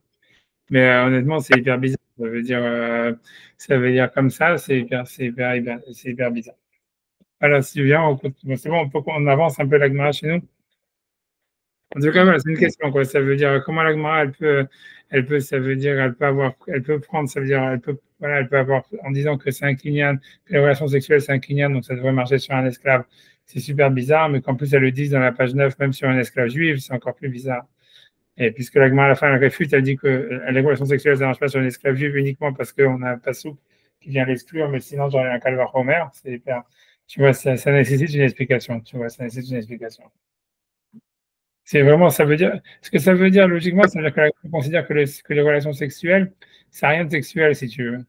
C'est comme, tu vois, c'est regarder ça comme vraiment un acte, tu vois, d'acquisition, quoi. Tu vois, c'est comme si tu changes les serrures d'une maison, j'en sais pas, un truc comme ça, quoi. Tu vois, tu vois, je sais pas quoi dire, tu vois, parce que la seule manière de comprendre ça, c'est de regarder ça, c'est d'avoir une vision, tu vois, du relation sexuelle comme étant vraiment, tu vois, comme Igbio, comme il dirait, comme l'Agmara a dit, tu vois, ça veut dire c'est un acte physique, comme tu le lèves, il le lève, ou j'en sais rien, ou il lui met ses chaussures. Ok, là, de la relation sexuelle, tu vois, c'est comme, tu vois, comme il dit dans les élèves de mon cours là, sur le Béargola, il dit c'est comme dans les pays nordiques. Tu vois, il paraît que là-bas, c'est comme ça, tu vois, ça veut dire qu'il n'y a aucun rapport d'affect dans le sexe et tout ça. Et on a l'impression que voilà, c'est la gamin, elle pense à la même chose, quoi, que c'est un truc complètement mécanique, tu vois, donc c'est un acte de kinyan. Pourquoi, tu vois, c'est tout, tu vois, ça veut dire, c'est par de ces principes-là, quoi, c'est un acte de kinyan complètement mécanique que tu vois que voilà, il n'y a aucune raison de faire une différence que ça marche sur une femme ou sur une esclave, quoi. C'est pas un rapport à la qui est extérieur, qui n'est pas du point de vue du sentiment, mais qui est du point de vue de la preuve de l'acte physique. Oui, mais tu es obligé de. C'est la seule manière que tu as. Si tu veux réfléchir, ça veut dire droit. Ça, si tu veux réfléchir, tu vois, si t'as pas des. Si, à moins qu'il y a quelque chose qui manque, tu vois, ça veut dire. La seule manière de répondre à cette question-là, ça serait de dire il y a une pièce. Différemment, ça veut dire qu'il y a une pièce du puzzle qui manque. Je sais pas ce serait quoi, mais tu vois, mais la logique, c'est que tu vois, si on veut faire abstraction de ça, que peut-être quelqu'un, il y a une, tu vois, il y a une idée qui nous manque, il y a quelque chose qui manque et tout ça, mais que ça m'étonnerait, que c'est possible, tu vois, mais c'est un des commentateurs, il pourrait répondre comme ça. Mais si tu veux réfléchir sans ça, en disant, OK, disons que voilà, ce qu'on a comme data, c'est ça ce qu'on a comme data, et il faut analyser l'agma par rapport à ce qu'on a comme connaissance, tu vois, par rapport à ce qu'on lit, ça veut dire ça. Ça veut dire que l'agma, elle a vraiment, ça veut dire, elle voit aucune, c'est comme, tu vois, c'est comme ça, elle veut aucune, même pas une avamina, tu vois, ça veut dire même pas une pensée, tu vois, lointaine, de relier, tu vois, l'acte sexuel avec, on va dire, avec le mariage ou avec, tu vois, un truc comme ça, avec la relation homme-femme, que ce serait un acte, tu vois, complètement mécanique. Tu vois rien, tu vois, ça veut dire, je sais pas, comme je te dis, comme tu tournes la clé d'une voiture, ou je sais pas, tu vois, ça veut dire Stam, tu vois, c'est, tu accroches un téléphone, je sais pas, tu vois, et que en fait, c'est pour ça qu'elle envisage que, ouais, si ça marche pour se marier, ben, ça va marcher pour une esclave aussi, je veux dire, pas de problème, tu vois, c'est un kinyan, tu vois ce que je veux dire, comme tu dis, la Gemara a pu te poser la question, pourquoi tu peux pas acquérir une vache, rien de relation avec une vache, tu vois, je sais rien, tu vois, c'est un truc comme ça, tu vois, je veux dire, c'est un truc comme ça, c'est super bizarre, tu vois, c'est hyper bizarre. Mais a priori, c'est ça, ça veut dire. Parce que si tu ne penses pas comme ça, tu vois pas, c'est là, l'agma, elle fait pas sens. Tu vois, comment tu peux penser d'une manière, ça veut dire, C'est-à-dire sans source, tu vois, ça va que la dire, si j'avais pas une source qui me disait explicitement qu'on ne peut pas acquérir une esclave avec des relations sexuelles, j'aurais dit logiquement que oui, et pourquoi oui? Parce que j'aurais dit, si déjà, si déjà une Yevama, tu ne peux pas l'acheter avec de l'argent, tu peux l'acheter avec des relations sexuelles, une esclave que tu peux acheter avec de l'argent, on n'est pas sûr que tu peux l'acheter avec des relations sexuelles. C'est ça le Kalvachomer. La Gemara ne remet pas en jeu ce Kalvachomer. Elle dit, c'est tout à fait logique, c'est tout à fait normal. Tu vois, alors ça veut dire quoi? Ça veut dire que tu considères, voilà, que tu vois, c'est ça, de relation sexuelle, c'est rien à voir avec le mariage, ça n'a rien à voir avec. Il n'y a rien d'affectif, il n'y a rien, c'est stable, tu vois, c'est un truc, je sais pas, c'est comme il dit Rachid, tu lèves, elle te lève, ou j'en sais rien, tu vois. C'est super bizarre, je sais pas. Mais c'est la seule manière, c'est la seule manière de comprendre la Gemara, tu vois, ça veut dire, si tu veux vraiment comprendre la Gemara, c'est-à-dire qu'elle considère la chose comme ça. Et qu'à un tel point, c'est même simplement encore, moi, ça ne me dérangerait pas qu'on puisse considérer la chose comme ça, mais moi, ce qui m'interpelle le plus, c'est que la Gemara, elle n'a même pas une ava, parce que elle te dit, j'ai besoin d'un passouk pour te dire que ça ne marche pas, tu vois, où ça veut dire. Donc, ça veut dire que la Gemara, ça veut dire que la Gemara, elle n'imagine même pas qu'on puisse penser différemment, tu vois. C'est ça le plus gros dans l'histoire. Ça veut dire qu'un mec qui ne penserait pas comme ça, son Gemara, il est complètement cinglé, tu vois. Tu sais ce que ça veut dire. Et tu vois, je dis pourquoi pas au fond, tu vois, c'est parce que nous on a été influencés par la société occidentale et tout ça, tu vois, qui a mis du romantisme et que le christianisme, tu vois, il a, si tu veux, il a comment dire, idéalisé le sexe, tu vois, c'est possible, tu vois. Mais c'est, tu vois, c'est hyper gros à penser, tu vois, c'est hyper, tu vois, je sais pas quoi dire, tu vois, c'est gros, tu vois, c'est gros. Tu vois, ça veut dire, je sais pas, c'est pas évident. Pour quelqu'un qui a grandi, tu vois, en France, on va dire, ou j'en sais rien, dans la société occidentale, tu vois, où tu vois, on regarde, tu vois, ça veut dire, voilà, on a, si tu veux idéaliser le sexe, tu vois, là, si tu vois, machin comme ça paraît, tu vois, hyper étonnant, tu vois, que la Gemara considère que c'est impossible de penser autrement que ça, que de dire que pour elle, c'est évident que l'acte sexuel, c'est vraiment un acte complètement mécanique. C'est comme tourner, tu vois, comme rentrer une clé dans une serrure ou comme un truc comme ça. Et que si c'est un acte de kinyan, ben, ça devrait marcher sur n'importe quoi. Je sais pas, tu devrais peut-être voir des relations sexuelles, j'en sais rien. Comme je dis, avec un cheval, et tu la carres le cheval. Je sais pas, tu vois, c'est bizarre. Tu vois, c'est bizarre. Mais comme je dis, d'un côté, tu peux dire quoi, l'agma, elle n'a pas posé de question, ça. Elle n'a pas dit comment c'est sûr qu'on n'acquiert pas un cheval avec des relations sexuelles. C'est interdit par la Torah. Ouais, c'est interdit par la Torah, mais là aussi, est-ce que c'est permis? Tu vois, on a l'impression qu'ici, l'agma, elle pose la question, elle s'en fout si c'est permis ou interdit, tu vois, puisque ce qui l'intéresse, tu vois, c'est savoir est-ce que c'est un kinyan ou c'est pas un kinyan, tu vois. Parce que, tu comprends, à l'arrivement parlant, tu vois, ce qui dérange l'agma, ce que l'agma s'interroge ici, c'est pas est-ce que c'est permis ou est-ce que c'est pas permis, est-ce que c'est moralement bien, moralement pas bien et tout ça. La question de l'agma, c'est de savoir, parce qu'il y a des implications très, très lourdes là-dedans. Imagine, tu vois, ça veut dire, si un maître, il peut acquérir une esclave non juive avec des relations sexuelles, donc après ça, si tu veux, la femme, s'il a fait avec cette intention, que la femme, elle avait cette intention, ça veut dire que la femme, elle prend le statut d'esclave non juive, tu vois. Et par exemple, ce que ça change, par exemple, dans le statut d'esclave non juif, ça veut dire qu'une esclave non juive, tu la libères, elle devient juive automatiquement, tu vois, sans avoir besoin de recevoir les mitzvot ou quoi que ce soit. Donc, tu vois, ça veut dire, ça veut dire, tu vois, des trucs comme ça, tu vois. Un homme qui aurait une relation avec une femme non juive, il pourrait en faire son esclave. Quelqu'un, il pourrait faire son esclave, et une fois qu'il a fait son esclave, il n'a qu'à la libérer. Une fois qu'elle est libérée, elle est juive. Parce qu'une esclave non juive, si elle est libérée, elle devient juive automatiquement. Donc, tu vois, il y a des implications à la règle gigantesques dans ce que la Gemara dit comme ça, tu vois. Et ça veut dire, et tu vois, tu vois, et voilà, mais c'est pour ça que mais tu vois, donc la Gemara ne se demande pas est-ce que c'est permis ou c'est interdit. Elle se demande est-ce que c'est un kinyan ou c'est pas un kinyan. Mais pour moi, l'idée, tu vois, donc, tu vois, mais voilà. Si elle commence à le poser la question, c'est qu'elle pense que c'est permis. La preuve, c'est qu'elle ne pose jamais la question sur quelque chose qui est interdit. Si, elle peut poser. Elle peut. Bon, c'est plein de fois, on a vu déjà que l'agma, elle posait des choses sur les trucs interdits, tu vois. C'est-à-dire, l'agma, elle se demande, tu vois, ça veut dire, c'est une autre souga, et ça ne va pas entrer là-dedans maintenant, tu vois. J'ai envie d'avancer un peu l'agma. Tu vois, mais ça veut dire, tu vois, l'agma, elle pose une question, c'est si jamais quelqu'un est transgresse un interdit de la Torah, est-ce que si jamais il l'a fait, est-ce que ça fonctionne ou ça ne fonctionne pas? Tu vois, c'est comme le d'Avar c'est une souga, tu vois. Et la c'est que ça fonctionne, tu vois. Si par exemple, si jamais quelqu'un, tu vois, il fait des kiddushin, tu vois, avec les chaïv et la vine, tu vois, ça veut dire, quand il se marie avec une mamzeret, ben voilà, le mariage, il est valide, on va dire. Tu vois, après, il faut un guet et tout ça, tu vois. Donc là, par rapport à ce que la Gemara a dit, c'est qu'un Shalom, maintenant, qui aurait une relation avec un autre homme, c'est-à-dire qu'il pourrait avoir accueilli un esclave aussi, comme ça. A priori, tu vois. Et c'est ça l'histoire. Et pourquoi l'Agma ne pose pas la question? Moi, ce que je me demande, c'est si c'est comme nous on dit, pourquoi l'Agma n'a pas posé la question? Voilà. Pourquoi est-ce que l'Agma ne dit pas comment ça se fait qu'on ne peut pas acquérir, je ne sais pas, un cheval avec des relations sexuelles? Parce que tu vois, si tu suis la logique de l'Agma, quelle différence, tu vois? Ouais. Ça veut dire, du fait même que la Torah elle interdit la zoophilie, que c'est Chayav Mita, ça prouve que c'est oui des relations sexuelles. Donc ça prouve que c'est oui un kinyan. Parce que si jamais c'était pas une relation sexuelle, ça serait pas passible de peine de mort, tu vois. Bien sûr. Ouais, donc c'est pour Comme ça. avec l'enfant de moins de 3 ans. Ah ouais, non, ouais, ça, donc je sais pas, tu vois, donc I don't know, tu vois, je sais pas, pour moi je suis très étonné de cette Gemara, mais maintenant je vois qu'en fait la Gemara dans ta tête, en fait elle a dit la même chose, même sur une esclave juive, tu vois, c'est encore plus étonnant, tu vois, parce que encore là sur une esclave juive, t'as vraiment, tu vois, ça veut dire t'as aucune réponse à dire, tu vois, parce que tu veux pas dire que tu acquiers son corps, tu veux pas dire, tu peux rien dire, qu'est-ce que tu veux dire, tu vois, tu peux rien dire. Et l'Agmara le dit, tu vois. J'avais pas catché, tu vois. J'avais pas catché qu'en fait, l'Agmara, finalement, la conclusion de l'Agmara dans la page 9, c'est de dire, ah oui, on a besoin d'un passouk pour te dire que tu acquiers, voilà, pour te dire que que tu peux pas acquérir une esclave juive avec des relations sexuelles. Et c'est super étrange, tu vois, super étrange. Ouais, déjà, il a redisparu. Alors, je ne sais pas si tu veux qu'on refasse la Gemara dans Sanhedrin. Si on peut qu'on fasse la Gemara dans Sanhedrin, je ne sais pas si, parce que d'un côté, moi, j'aurais voulu continuer, mais bon, d'un côté, j'ai pas envie de commencer à souiller aussi. Ouais. Mais là, regarde, c'est quoi la Gemara dans Sanhedrin que tu m'as montré? Alors, c'est 2 secondes, laisse-moi quand même, tu vois. Alors, quel est ton problème? C'est où? Non, bon, moi, toujours c'est de comprendre si vraiment on a besoin d'un roi pour Yemot HaMashiach. C'est ça. Donc, et donc là, donc je me posais la question déjà avec Abarbanel quand il dit que le régime idéal, c'est pas celui du roi, mais c'est le régime de démocratie. Est-ce que il peut avoir une démocratie? Est-ce qu'il peut y avoir Mashiach, enfin, avec une démocratie? Si oui, comment ça fonctionne?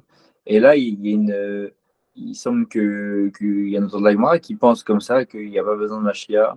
Après, c'est pas pour ça que la halakha, elle est comme lui, mais en tout cas, lui, il a l'air de penser ça. Ouais, mais t'as vu Rashi là-bas? Ça veut dire, tu vois, c'est Rashi dit, tu vois, ça va bien, Omer Shoshat Dorot Shenemou, Rabbi El Mashiach Israël, Shikvar Chlo Bimechiskiyahu, c'est ça? Ouais. Tu vois, Rachid, je crois, il dit c'est Mashiach Ben Yosef, il dit là-bas, non? Ah, je sais pas. Ben, regarde, Rachid, tu vois. Elle a Mashiach, elle a Kadosh Baruch Hu, Asmo Galam, t'as raison, non, c'est pas. Qui c'est qui dit que c'est Mashiach Ben Yosef? Ah non, Rachid dit pas ça.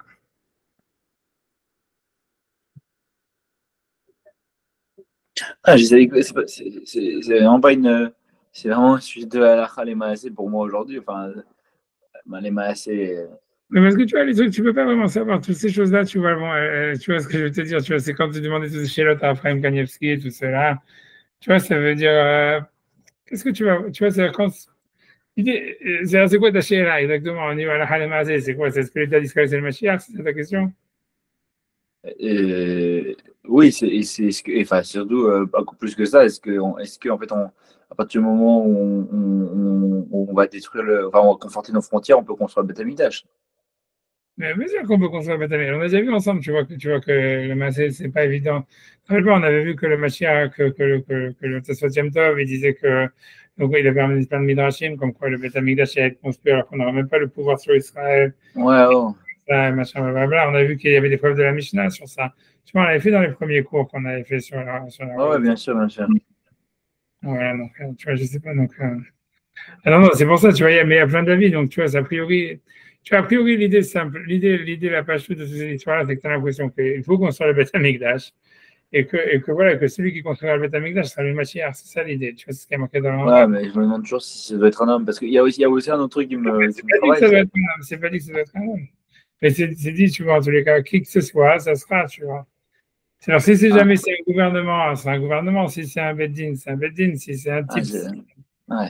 comment c'est celui qui construira, grosso modo, quand tu regardes dans le Rambam, c'est ce qu'il dit à la fin, tu vois, ça veut dire le Mashiach, celui qui va construire le Beth Amikdash. Oui, Voilà, mais il le personnifie. Moi, c'est ce rapport à la personnification en fait, que j'ai non, beaucoup de non, non, mal. non, c'est pas, c'est l'âme d'Afra, c'est l'âme d'Afra. Le Rambam, il n'a pas personnifié vraiment, tu vois. Ils disent, parce qu'on lui dit, c'est quoi le roi, mais c'est pas évident que ce soit une personne. C'est Si, évident que quoi? Ah ouais. comment? C'est sûr que ce sera plusieurs. C'est la logique, elle veut que tu vois que ça sera, pas chou, ça sera plusieurs personnes. Tu comprends? Ça veut dire, c'est sûr, tu vois, même l'Agma, elle parle de Roim Shiva, de machin, tout ça, on n'en sait rien. Le truc, c'est sûr, ce que si tu me demandes c'est quoi la Halemaasé, c'est qu'il faut construire le Beth Amikdash. Et c'est pas lié à, tu vois, la sécurisation des frontières d'Israël ou quoi que ce soit. Moi, on n'avait pas dit ça. On n'avait pas dit qu'il tâchait. Enfin, quand tu dois Ouais, t'asseoir. on a vu, mais je vais te rappeler bien, on a vu dans le 7e top qu'il y a plein de. On a vu, tout ça, on a vu dans le 7e top qui disait que oui, que Voilà. lui, il apportait des preuves, que lui apportait des preuves de la Mishnah, que le Beth Amikdash allait être construit quand d'Afrique, quand le peuple d'Israël n'allait pas avoir un pouvoir entier sur Israël, etc. Et donc, c'est sûr que nous, par rapport à nous, à la Halema, c'est ce que nous, on doit faire, ça doit être ça, ça doit être ça, si tu veux, le goal, si tu veux, tu vois, c'est-à-dire, les masses, ce qu'il pourrait avoir, si tu veux vraiment faire, c'est que normalement, il faudrait qu'il y ait le Sanhedrin qui revienne avant le Mashiach, avant la construction du Beth Amikdash. Et c'est logique, de toutes les façons. Tu commences, c'est-à-dire que l'idée, c'est que la construction du Beth Amikdash, elle nécessite tellement tu as tellement de questions de halachot dedans, qui ne peuvent pas être prises, tu vois, par un seul rab et qui vont devoir faire, que tu vas avoir besoin tu vois, d'un vote et tu vois, d'un conseil de tous les rabbanim pour être d'accord. Tu vois, tu ne peux pas construire un Beth Amikdash qui est d'accord sur que ce rab-là, il va dire, ah non, mais ça, c'est pas caché ou j'en sais rien. Tu vois, Bien sûr, bien sûr. Il faut que ce soit une donc, unité. logiquement, tu as besoin d'avoir, c'est ce qui est marqué dans les livres, que tu vas avoir besoin d'avoir. Première chose, c'est ce que Rabbi Yosef Karo voulait faire quand il arrive en Israël. Tu vois, c'est d'abord de ramener la smicha pour faire le Sanhedrin, et que le Sanhedrin soit ils élisent un roi. Ça sera ensuite le job. Si tu veux, le premier step, c'est d'avoir un Sanhedrin. Et ça, c'est compliqué déjà, mais ça serait ça l'idée. Mais peut-être, c'est pas obligé peut-être d'avoir un Sanhedrin, peut-être comme il voulait faire le Rabbi Yosef Karo, avec la smicha, etc. Tu vois, ça suffirait que tu vois que, whatever, que il y a des chassidim, ils ont des délégués, ils sont d'accord d'accepter avec cette, tu vois, d'essayer de faire un construct. Tu comprends, tout ce qu'il y a besoin, c'est qu'ils se mettent d'accord sur les lois du Beth, sur où est-ce qu'ils vont construire le Beth Amikdash et quelle dimension ils vont lui donner et comment est-ce qu'il va fonctionner. Tu vois, c'est possible que tu vois que des rabbanim, tu vois, chassidim, même s'ils veulent pas faire partie du Beth Din, ils vont envoyer une délégation, que des rabbanim sfaradim, ils vont envoyer une délégation, que des rabbanim yéménites, ils vont envoyer une délégation, que les rabbanim ashkénazes, ils vont envoyer une délégation. Et que tu vois, et après ça, tu vois que chacun il va donner son truc, tu vois, c'est possible que les rabbanim vont se mettre d'accord très facilement. Tout ça, c'est Minashama, il y aura besoin de beaucoup de Bien sûr. Mais parce qu'il y a aussi un autre sujet. C'est ça le but. Si tu veux, voilà, ok, maintenant on est en Israël, je sais pas quoi, il faut faire venir le Mashiach, qu'est-ce qu'il faut faire?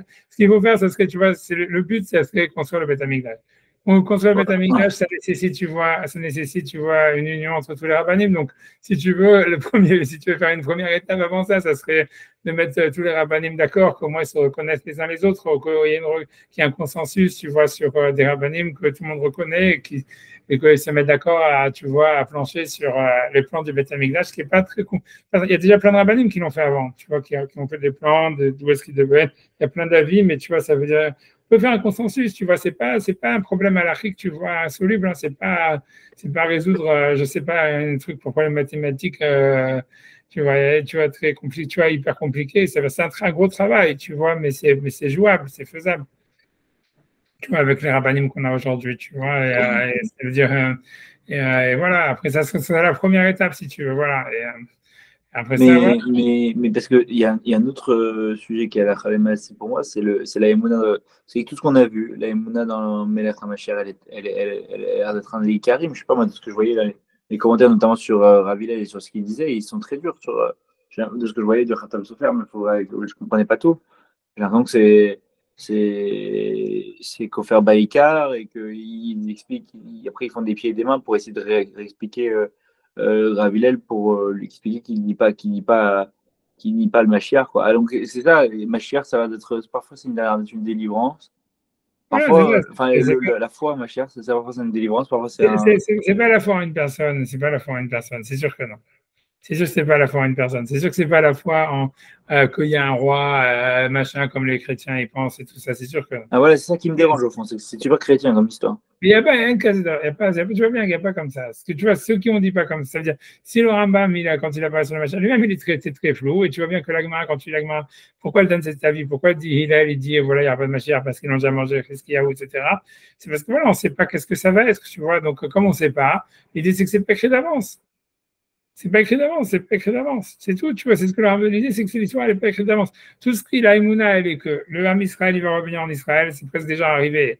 La deuxième, c'est que quelqu'un va construire le Beth Amikdash, c'est pas encore arrivé, mais ça devrait arriver, tu vois, et c'est possible, tu vois, ça veut dire que c'est la faute des Juifs que ça n'arrive pas, il ferait mieux peut-être se bouger un petit peu s'ils veulent pas se faire, tu vois, repartir pour encore pour un tour, tu vois, en exil, tu vois, mais voilà, mais ça veut dire, mais peu importe quelle que soit la raison, tu vois, ça va arriver, ça veut dire, même si c'est pas maintenant, même si Chaz Shalom, l'État d'Israël est détruit, que les Juifs doivent partir en exil pendant 300 ans, ben un jour, dans 300 ans, ça arrivera. Ça arrivera un jour ou l'autre. Ça veut dire, c'est ça la Emouna. C'est que l'Emouna, c'est que ça va bien se terminer un jour ou l'autre. Ça veut dire qu'Israël va revenir ça veut dire sur cette terre, qu'il y aura le Beth Amikdash, qu'il y aura le retour, tu vois, du service du temple et que voilà, et que à part ça, voilà, que l'âme Israël, il sera épanoui spirituellement et matériellement. C'est ça la Emouna. C'est ça l'idée. Tu vois qu'il y a un reward que tu vois que le travail d'Avraham Avinu ne va pas se terminer dans du chaos, tu vois, par une extermination totale. C'est ça la Emouna qu'on a. C'est la Emouna. Maintenant, voilà, c'est tout. Après ça, c'est pas écrit d'avance comment, c'est pas écrit d'avance quand. Tu vois, comme avec l'Égypte, tu vois, Hachem, il peut faire venir avant, tu vois, tu vois bien la délivrance en Égypte, c'était, tu vois, ça devait être 400 ans. Il y en a qui sont partis de 210 ans, il y en a que le truc, blablabla. Tu vois, c'est les dates, tout ça, c'est parce que c'était pas écrit d'avance. C'était pas, ça dépendait des mérites du peuple d'Israël, ça dépendait que, tu vois, de plein de choses. Ça dépend si Hachem, il voit que, tu vois, je pense que la Shoah, c'est venu parce qu'en fait, voilà, c'est comme on dit que Hachem, il a mis l'exil en Égypte beaucoup plus dur que ce qu'il devait être, parce que sinon les Juifs étaient en train de s'assimiler. Donc, c'est un peu la même chose, tu vois. C'est si Hachem, il est mis en échec par les Juifs parce qu'ils sont trop stupides, alors il va trouver une solution, tu vois, ça veut dire, quelle que soit la manière, tu vois, ça veut dire, il va voir que ça va se terminer, que les Juifs il y aura le Beth Amikdash, les Israël vont revenir et qu'ils seront épanouis, etc. Combien de Juifs, comment, est-ce que ça va se terminer avec des pogroms ou bien dans la Simcha ou dans le machin, tout ça, etc. C'est pas écrit. Ça dépend du livre. Okay. J'ai l'impression qu'en tout cas, d'un point de vue ilchatique, selon le Rambam, c'était comme ça que ça devait être fait. Après, ça peut ne pas être fait comme ça. Après ça, comme il te dit, le Rambam, il te dit tout ce qui est marqué dans la loi tu vois bien que les lois du Rambam, vu qu'on a étudié qu'en fait, il y avait plein de. Ça veut dire, tu vois, ça ne fit pas avec la Gemara, il y a beaucoup d'avis divergents, etc. Et ce que le Rambam il veut dire, c'est simplement a priori, c'est que si on a le choix, c'est comme ça qu'il faudrait faire. Mais tu vois, c'est pas dit que ça doit être fait, tu vois. Alors c'est possible, tu vois, tu comprends quand on te dit, voilà, même l'histoire du roi du descendant de David, tu vois, là, on dit oui, il faudrait un roi descendant de David, mais le pouvoir du roi descendant de David, est-ce que ça sera simplement un roi, tu vois, théorique, qui a aucun pouvoir politique, mais qui est là, tu vois, ça veut dire, voilà, comme la reine d'Angleterre ou un truc comme ça, c'est possible. Tu vois, est-ce que ça sera, tu vois, est-ce qu'il aura du pouvoir? C'est possible. Ça dépendra de quoi? Du libre arbitre du roi, ça dépendra du libre arbitre du clan d'Israël, ça dépend de plein de choses. Tu vois, mais tout ça, c'est pas écrit d'avance. C'est ça ce que ça veut dire. Il y a 10 000 possibilités, tu vois. C'est possible que le roi Mashiach descende de David. Ça sera un type, tu vois, qui sera complètement teubé. Alors on le mettra et il aura, tu vois, il s'asseyera dans l'esplanade du temple pour la Torah des Varim d'une manière. Tu vas faire toutes les prérogatives des mitzvot du roi, mais ça sera complètement symbolique.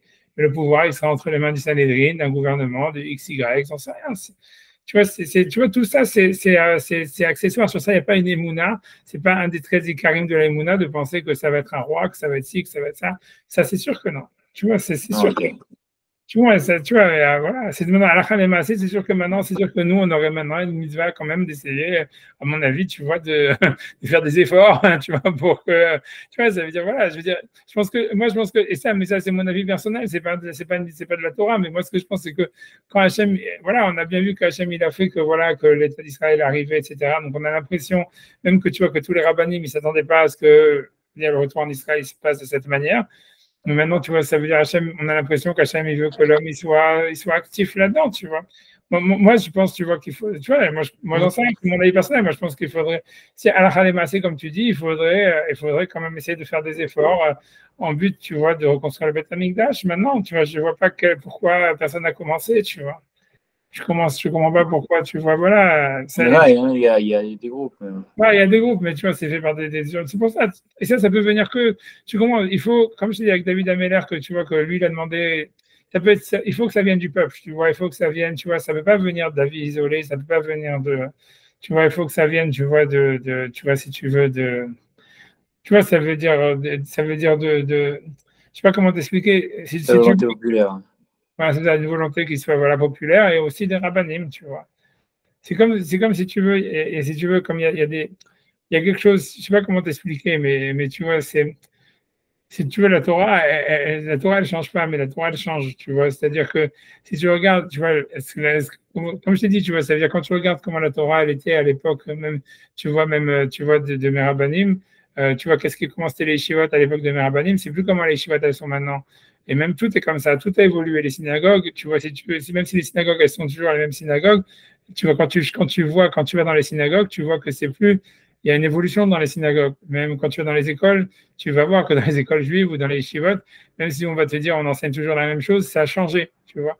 Et en fait, si tu veux, la Torah, elle change parce que tu vois, ça veut dire que à travers sa grande, si tu veux, stabilité, en fait, elle évolue. Elle évolue parce que tu vois, c'est Mina Shamayim, c'est parce que tu vois, Hachem, il communique, tu vois, ça veut dire à travers les Neshamot du clan d'Israël, tu vois comment est-ce qu'il veut que la Torah elle soit révélée. Et ça veut dire, et ça évolue par rapport à comment l'histoire elle doit aller. C'est pour ça que c'est constamment changeant, tu vois.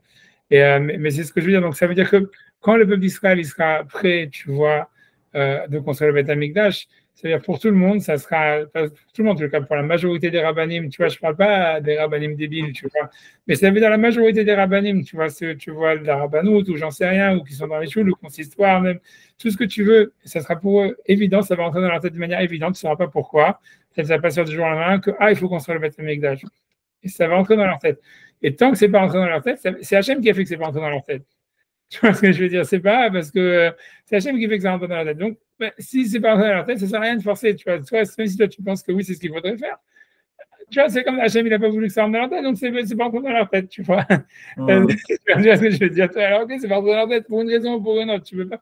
Mais ça peut pas venir contre, tu vois, tu vois, ça veut dire, quand ça va se passer, tu vois, ça veut dire, tu vois, ça veut dire, voilà, ça va se passer. D'ici là, il faut étudier, faire des mitzvot, et tout ça, faire de la zaka et tout ce que tu veux, faire toutes les mitzvot tu vois, pour qu'Hachem il se dévoile et que tu vois de cette manière-là et qu'il donne l'envie, ou bien à Israël, ou bien, tu vois, ça peut venir à Chad Shalom, tu vois, par des guerres, ça peut venir par d'Afka pour autre chose, parce que tu vois, les gens, ils se lèvent le matin et se disent, ah, tu vois, on va faire quelque chose pour Hachem qui nous a sauvés, et tout ça, etc. Des bombardements et tout ça. Qu'est-ce qu'on peut faire pour être reconnaissant à Hachem? On peut construire le Beth Amikdash, tu vois, un truc comme ça. Tu vois, peut-être un jour quelqu'un va se réveiller là-dedans. Tu vois, tu n'en sais rien, tu vois, mais ça veut dire, si les Juifs n'ont pas pensé, c'est parce que tu vois, Hachem, il n'a pas mis dans leur tête, tu vois. Et sinon, parce qu'ils ne sont pas prêts pour une raison ou pour une autre, tu vois. Mais ça ne sert à rien de forcer. Ce que ça, on apprend de toutes les histoires, c'est que ça ne sert à rien de forcer, tu vois. Tu vois, ça veut dire même, tu vois, ça veut dire, tu peux penser à le faire et ça va avoir un impact sur l'histoire. Par exemple, tu vois, je veux dire, quand tu regardes par exemple la création de l'État d'Israël, tu ne pouvais pas forcer d'aller en Israël. Maintenant, avant qu'il y ait l'État d'Israël, il y a des Juifs qui ont commencé à faire leur aliyah, comme le Gan de Vilna, machin, blabla. Il y a des gens qui ont fait de la pression politique pour que ça arrive. Ça, tu vois, le temps que ça existe pour de bon, ça a eu une Shoah, il y a eu plein de choses, il y a eu plein de machins. Mais c'est arrivé, tu vois, et c'est la même chose, tu vois. C'est tout ça, tu vois, l'histoire, elle est lente, elle a des processus, on ne sait pas par quel chemin elle va. Le principal, c'est qu'on sait que, tu vois, dans la vie, dans la même chose que dans les monnaies du Mashiach, ce qu'il y a, c'est sûr, c'est que, tu vois, les mitzvot qu'on fait, elles ne vont pas en vain, ça va pas se terminer mal, tu vois, et à la fin, tout ce qu'on fait, ça va avoir un sens. Alors, tu vois, ça veut dire, tu vois, tous ceux qui ont fait des yeshivot, tu vois, en Europe de l'Est, tous ceux qui ont, comme, tu vois, même qui sont morts et tout ça, etc., ça a eu un sens, tu vois, à la fin, voilà, la Torah, elle refleurit en Israël, tout ça, et ça, c'est grâce au travail qu'eux, ils ont fait, etc., etc. Et voilà, tu vois, ça veut dire que, et ça, c'est la Emouna dans le Mashiach, tu vois, c'est que, voilà, c'est qu'à la fin, le bien est triomphe et que rien ne part en vain, tu vois, à la fin. Que ce soit dans ce monde-là, que ce soit dans le monde futur, mais rien, à la fin, tu vois, il n'y a pas, tu vois, il y a pas une fila qui a pas servi à quelque chose. Il n'y a pas une mitzvah qui a pas servi à quelque chose. Il n'y a pas une heure de limoud qui a pas servi à quelque chose. C'est ça la émouna dans le Mashiach. Je vais commencer ça, si tu veux ça, c'est ça la émouna dans le Mashiach. C'est pas, voilà, et on fait pas les choses pour rien et que ça part pas en vain. Même si tu peux voir, tu vois, voilà, tu peux voir la Shoah, tu peux voir ci, tu peux voir ça. Sauf, tu sais que de tout ça, rien n'a été en vain et que de tout ça, il y a quelque chose de bien qui va sortir à la fin, qui va refleurir, qui va être plus grand que ce qu'il y avait au début. Et ça sera fait par tous ceux qui ont fait tout ce travail pendant tous ces millénaires tu vois, d'Avodat Hashem, etc. Et que, voilà, et que nous-mêmes, tu vois, on est comme ça, tu vois, ça veut dire on est. Mais l'idée, c'est que il faut comprendre que tu vois que ça s'exprime à travers le clan Israël, et ça s'exprime pas vraiment, c'est pas particulièrement par rapport à quelqu'un, tu vois. C'est-à-dire, pour donner un exemple, tu vois, je veux dire, tu vois, je veux dire, on a un exemple. Tu vois, il y a des mecs, tu vois, en Israël, même plein de types, tu vois, des grands rabbinim, tu vois, ils ont mis beaucoup d'efforts pour éduquer leurs enfants et tout ça, etc. Ils ont leurs enfants, ils sortent du derrière, tu vois, ils deviennent, je sais pas quoi, transgender, homosexuels, j'en sais rien, ce que tu veux, tu vois. Et d'un autre côté, tu vois, et tu pourrais dire, voilà, eux, ils ont fait tout leur travail d'éducation pour faire que leurs enfants ils sortent bien. Et voilà ce qui sort, tu vois. Mais l'idée, c'est que, voilà, c'est que si d'un autre côté, tu vois, il y a plein de juifs, ils font teshuva, ils ne savent pas pourquoi, alors qu'ils n'ont pas aussi d'éducation juive, et que leur neshama, elle leur dit, non, j'ai envie d'étudier la Torah, j'ai envie de faire les mitzvot. Je ne sais pas d'où ça sort. Mais en fait, ça sort du fait qu'il y a ces parents-là, que eux, ils ont mis ce travail sur leurs enfants. Et au lieu de sortir pour nous, au lieu de sortir sur les enfants, à eux, c'est sortir sur des autres enfants.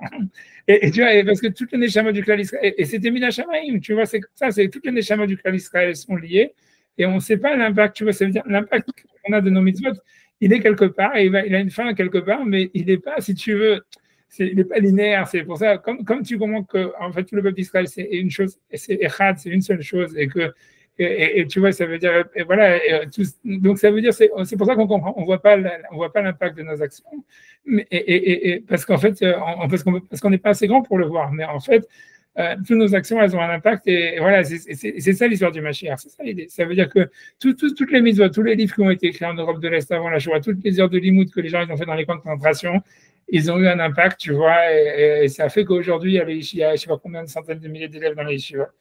Et ça veut dire, nous, on ne comprend pas comment ça se fait. Est-ce que c'est pour ça qu'on ne s'en remet pas à leur route à eux et qu'on s'en remet aux routes d'Abraham, Yitzhak et Yaakov? Parce qu'on est obligé de remonter à l'origine, parce que sinon, on ne sait pas où le route se fait.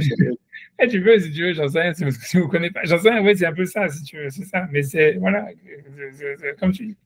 Abraham, Yitzhak et Yaakov, comme je dis, ça inclut toutes les neshamas du clan Israël, que tu vois, que sous ce bidule. Et, voilà, mais c'est ça l'idée. Voilà, donc, mais ça veut dire que c'est pas en vain, c'est ça l'idée du Mashiach. C'est ça. La émouna dans le Mashiach, c'est qu'il n'y a pas une mitzvah qui est partie en vain. Il n'y a pas un Kaddish qui a été dit, qui a pas fait descendre une lumière dans le monde et qui va amener la finalité du monde voilà, qui a un sens et tout ce que tu veux. C'est ça l'idée, c'est ça ce que ça veut dire. À mon avis, si tu me demandes à moi, c'est pas à la fois une personne, tu vois, machin, super. D'accord, c'est quand même partagé par beaucoup, non? Comment? Non, une personne, c'est pas vrai, c'est parce que tu vois, c'est une manière d'écrire, c'est tout. Tu vois, même quand la Gemara, elle dit, si tu regardes toute la Gemara, elle dit, si c'est un homme vivant, ça va être celui-là. Si c'est un homme mort, ça va être ça. Et si jamais ces trucs. Pourquoi la Gemara donne toutes ces options? Elle dit tout ça. C'est parce qu'elle veut montrer que c'est pas écrit, qu'on sait pas ce que c'est. Tu vois, que la Gemara veut dire, on sait pas ce que c'est. Et la raison, et pourquoi il savait pas pourquoi? C'est parce que c'est pas écrit d'avance. Tu vois, c'est pas écrit d'avance. Ça peut être n'importe quoi, c'est possible. Tu vois bien, la Gemara, elle dit même, tu vois, elle dit que quand il y a le retour de Bnei Israël dans le deuxième Beth Amikdash, le journal aurait dû s'ouvrir, tu vois, comme il s'est ouvert dans la sortie d'Égypte. Tu vois, parce que c'est dans la Shira de Moshe, il y a marqué Adi Avor, Amzou Kanita, Adi Avor, Amzou Kanita, il y a marqué deux fois Adi Avor. Adi Avor, tu vois, que c'est la première fois on est rentré en Israël, Adi Avor, c'est la deuxième fois on est rentré en Israël. Elle m'a dit, mais comment ça se fait que ça ne s'est pas passé? Elle dit, ouais, parce que les Juifs, ils n'avaient pas des mérites, parce qu'ils étaient mariés avec des non-Juifs, parce que si, parce que ça, tu vois. Mais ça veut dire que voilà, même un passouk de la Torah qui est marqué, il peut ne pas s'accomplir, parce que les Juifs n'ont pas de mérite, tu vois.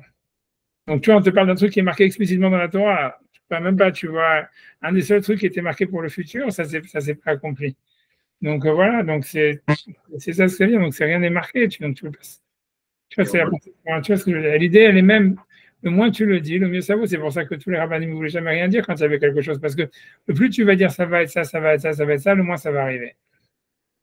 Donc, tu vois, c'est ça aussi l'idée. Tu vois, c'est. Ouais, tu vois, c'est. Voilà, d'accord. C'est pour ça que le seul prophète qui a parlé du Mashiach, c'est Bilam. Et voilà, ça dit ce que ça veut dire, tu vois. Et Bilam, tout ce qu'il voulait, c'était de maudire les Juifs, tu vois. Moi, je te dis que tout ce qu'il a fait, c'était négatif, tu vois. Même s'il dit oui, le Mashiach, il va venir, les Juifs, ils vont dominer le monde et tout ça, etc. Pourquoi il a dit? Parce qu'il savait que plus il le disait, le moins ça allait arriver. Et c'est tout, c'est rien pour mettre le mauvais œil. Mais c'est pour ça, tu vois, c'est pour ça, tu vois, le truc, c'est comme ça, tu vois. C'est pour ça que quand on est à la Brit Mila, on ne marque pas, on donne pas le nom de l'enfant jusqu'à ce qu'il y ait le Brit et tout ça. Parce qu'on sait que si toi tu dis, ah, je vais appeler mon fils comme ça, tu vois, c'est quand même, mais tu vois, c'est là où tu vois que ça se passe pas. Donc on dit pas, tu vois, on laisse le truc ouvert jusqu'à la dernière seconde. Parce qu'on sait que tu vois que le plus tu fais des calculs, le plus tu es sûr de ton coup, c'est la meilleure manière pour que la chose n'arrive pas, tu vois.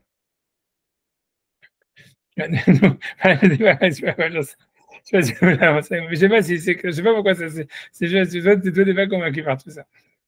Si, moi je suis super convaincu. J'ai l'impression Mais c'est tout, mais que beaucoup le sont pas. Quand tu regardes dans la Gemara, c'est ça ce qui sort. Et les gens qui ne pensent pas comme ça, c'est Stam, tu vois. Ça veut dire Lubavitch et tout ça, c'est n'importe quoi. Non, mais ça, c'est même pas. Je m'en souviens même pas. Ouais, mais voilà, mais Lubavitch, tu vois, c'est l'épidémie de ça. Hein. Tu vois, ça veut dire. Ouais. Tu vois, et c'est tout, c'était un retour du christianisme, c'est super en arrière. Mais ça éloigne beaucoup de.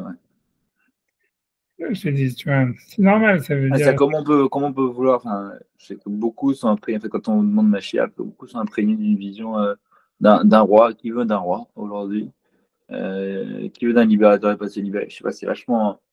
Ah, c'est n'importe quoi, c'est pas ça. Tu vois, je te dis, l'idée, c'est on veut, la Mashiach, c'est, tu vois, c'est comme on dit dans la Tfila, dans Rosh Hashanah, qu'il y a un dévoilement de la présence d'Hachem, tu vois, évident. Et c'est ça le Mashiach. Si tu veux, c'est ça le Mashiach. Tu vois, parce qu'il y a marqué, tu vois, ça veut dire Lo Ilamedou, tu vois, ça veut dire Lo Ilamedou Ishetreu, la date Deu et Hachem. Ça veut dire, personne n'aura besoin de quelqu'un d'autre pour le dire, voilà, connais Hachem, puisque Hachem, il sera, la présence d'Hachem, elle sera évidente comme l'eau dans l'eau, comme l'eau recouvre l'eau. Mais ce que ça veut dire, c'est que voilà, ça veut dire l'idée, c'est que Hachem, il est présent dans le monde, et d'une manière très évidente, c'est que nous, on n'est pas capable de le voir, pour des raisons XY, et que quand tu auras le Mashiach, tu vois, on le verra. Et cette révélation, elle va faire que tu vois que, voilà, il n'y aura plus d'être Samara ou beaucoup moins. Et que le libre arbitre, tu vois, il sera beaucoup plus clair. Tu vois, en fait, si tu veux, le Mashiach, c'est plus, tu vois, c'est plus la découverte d'une idée, mais pas une découverte, tu vois, ça veut dire d'une évidence en réalité tu vois, qu'on n'est pas capable de voir, et qu'Hachem il a fait, qu'on n'est pas capable de la voir. Ça veut dire, c'est notre tikkun, en fait, de vivre avec ce voile et tu vois, de travailler dessus jusqu'à ce qu'à un moment, tu vois, il va s'en aller, tu vois. Mais c'est ça le Mashiach, tu vois. Ça veut dire qu'on a, tu vois, c'est quand on a une présence plus claire on a une présence claire de la présence d'Hachem. Voilà, tu vois, qui est là, tu vois, ça veut dire, on le sait déjà d'une certaine manière, qu'Hachem, il est partout, et qu'il se révèle, tu vois, sur la matière, etc. Et tout, ça, en théorie, on le sait, sauf que, tu vois, on n'est pas capable de le voir, tu vois, c'est tout. Et à l'époque du Mashiach, on sera capable de le voir. Donc, c'est un changement qui se fait à l'intérieur de la personne. Tu vois, comme marqué, quand tu regardes dans les versets, c'est ça ce qui est marqué. J'enlèverai le cœur de pierre pour vous donner un cœur de chair et tout ça, etc. Ça veut dire, c'est un changement intérieur qui va se faire. Et comme je dis, tu vois, mais ça va, et à mon avis, tu vois, ça veut dire l'idée, c'est que ça va se passer, c'est un changement qui va se faire de manière collective. Et voilà. Et si tu te demandes comment ça se fait, bah, tu le vois qu'en fait, le clan Israël, il est lié quelque part. Il y a des plus religieux, des moins religieux, des ce que tu veux. Mais la manière d'envisager la relation au divin, en fait, si tu veux, elle est très. Tu vois, chacun c'est comme dans le Mamad Arsena, chacun il sait où est-ce qu'elle est sa place, tu vois. Mais en fait, tu vois, chacun, il voit la même chose, tu vois. Tu vois, et cette vision, elle change parce qu'en fait, elle est voilée. Mais à un moment du Mashiach, il y aura un dévoilement. Et donc, on aura un truc où ça sera, tu vois, plus clair. Tu vois, c'est tout. Et le Beth Amikdash, il a un rôle là-dedans énormément parce que les corbanotes, ils amènent ce dévoilement de la présence d'Hachem dans la matière. Ouais, c'est ça. Et donc voilà, donc c'est sûr que tu vois que l'étape, tu vois, ça passe par la reconstruction du Beth Amikdash. Ça, c'est sûr. Tu vois. Amen. Non, moi, je suis très convaincu par ça. Je sais pas, mais je dis, tu peux pas trouver dans la Gemara ou dans les textes des prophètes quelque chose qui est différent, tu vois. Tu vois, la Gemara, elle appelle, le seul qui a appelé Mashiach dans la Torah de manière très explicite par un prophète juif, c'est Sirius. C'est tout, parce qu'il a écrit il dit le Mashiach Hachem, et il dit c'est quoi? C'est Sirius, parce que c'est lui qui a écrit le décret qui permettait la reconstruction du deuxième temple. Voilà. Ouais, c'est un super exemple. Qu'est-ce que tu veux que je te dise, tu vois, voilà, c'est bon. Parce qu'il a. C'est un exemple, tu vois, c'est tout. Tu vois, je te dis, comment il s'appelle, ça j'arrête, mais tu vois, ça veut dire le Roi Haïm Akadosh. Ça veut dire le Roi Haïm Akadosh. Le Chida, il disait qu'il a reçu le Roi Haïm Akadosh, comment il s'appelle, que Shabbat Haïtzvi, c'était le Mashiach. Et tu vois, simplement, il n'a jamais dévoilé, tu vois, mais ça veut dire l'idée que sauf qu'il s'est dévoilé trop tôt, mais ça te dit ça veut dire que tu vois, c'est pas la personne qui était importante, ça veut dire, tu vois, d'après la personne, elle va minimiser, tu vois, elle va minimiser c'est quoi le Mashiach. Tu vois, ça veut dire, quel que soit le niveau de la personne, ça va quelque chose qui va amoindrir le Mashiach plutôt que le dévoiler. Mais tu vois, ça veut dire, c'était une période, tu vois, la prophétie, elle est revenue, il y avait tout un truc, c'était un mouvement dans l'histoire. C'était un dévoilement d'Hachem. Et tu vois, tous les Juifs, ils ont suivi, tout ça, parce que c'était un dévoilement. Tu vois, un truc. Je dois y aller, mais juste pour dire, si jamais Ouais, vous terminez avant moi, c'est c'est ça, Ilui j'arrête. Nishmat, c'est le Yarkov de ma mère, donc Ilui Nishmat, Rivka Bat Avraham. Ok, Ilui Nishmat, c'est quoi, La semaine dernière, c'est le réseau de qui de ma mère aujourd'hui. Ah ouais, Oh, tu veux dire, on va étudier plus sérieusement. on a été mis d'accord. Ouais. Je vais bouger sur le rappel. Si jamais vous terminez avant moi, Rivka Bat Avraham. Ok, répète encore une fois le nom parce que je vois que je le marque, c'est bon. Pour moi, tu vois, si les autres trucs, les autres limoutes que je fasse aussi, le Nishmat. Ah, répète encore, attends 2 secondes. Dis-moi le nom encore une fois, dis-moi. Avant Batavraham, qu'est-ce que c'est avant Batavraham? Rivka Bat Avraham. Rivka? Bat Avraham. Ok, Rivka Batavraham, ouais, ça n'en facile. Ok. Ok, le limout qu'on a fait, c'est le Nishmat et Rivka Batavraham. Et vers Hachem aussi, tu vois, ok, donc. Amen, amen. J'essaie de faire un petit peu, d'étudier un petit peu en plus, tu vois. Mais si on peut étudier encore avec Valentin, si Valentin veut étudier encore, on peut étudier un petit peu, on peut. Moi, je prends la chambre, là, je commence à faire la dernière. Ouais, ça Valentin, c'est... Ok, bah, je vous laisse tranquille, alors, revoir tous les cas. Bon, au moins, on a fini cette Sugia Scabreuse avec des questions, tu vois, et si on n'a pas avancé la Sugia d'après, Non, c'est non, une on Sugia. a creusé. Franchement, on a creusé entre les Gmarot et tout. C'est très intéressant. C'est ça, il faut regarder si les commentateurs disent quelque chose dans le DAF, peut-être là-bas. Ah ouais, voilà. En tous les cas, whatever. Merci, Raph. Ce qui fait du bien, c'est que ça libère de la bêtise. C'est vraiment. Il faut bien. Non, c'est évident ce que je te dis. Pour moi, c'est des trucs très évidents, et ça se voit dans les psukim. Et quelqu'un, tu vois, tu ne pourras pas trouver des preuves vraiment. Tu peux pas trouver tout ce que le Rambam dit, tout ce qu'ils ont dit, ça veut dire, c'est parce que c'était parce qu'ils voulaient donner. Tu vois, s'il fallait tu vois, c'est comme quand tu dois parler d'Hachem, tu vois, mais ça veut dire parce que, voilà, il fallait expliquer qu'est-ce que c'était. Et logiquement, c'est de penser que c'est comme ça, tu vois. On a l'impression que dans la mitzvah d'avoir la émouna du Mashiach, ça inclut aussi la émouna d'avoir des scénarios de comment il peut venir. C'est en tout cas ce que les Gdolim d'avant, ils avaient ça, tu vois. C'est-à-dire, ça ne suffisait pas de dire, ah ouais, le Mashiach, il va venir de data. Mais ça, je ne sais pas d'où est-ce qu'ils l'ont sorti. Mais ils essayaient, tu vois, de voir des scénarios. Et chacun, il changeait le scénario par rapport à son histoire. Tu vois, ça veut dire, tu vois, c'est si jamais quelqu'un, tu vois, quand, je sais pas, quand je sais que quand la Abrabanel, tu vois, ça veut dire, parce que comment il s'appelle, le sultan, j'ai oublié comment il s'appelle, tu vois, il avait demandé à Abrabanel d'aller en Israël et de prendre les Juifs et de faire un royaume juif là-bas. Il a demandé, sérieusement, et lui, il a refusé. Et que tu vois que tu vois que tous les autres rabbinim, ils l'ont dit que s'il avait été d'accord, ça aurait été le Mashiach ben Yosef et tout ça, etc.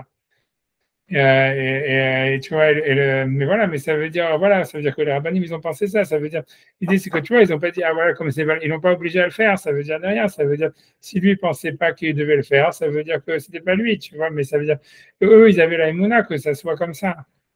Parce que tu vois, ça veut dire, et je ne sais pas d'où est-ce qu'il avait ça, parce que pour eux, l'idée, c'est que l'avoir la émouna, et ça explique pourquoi le Rambam va dire c'est un roi comme si, c'était ci, c'est ça.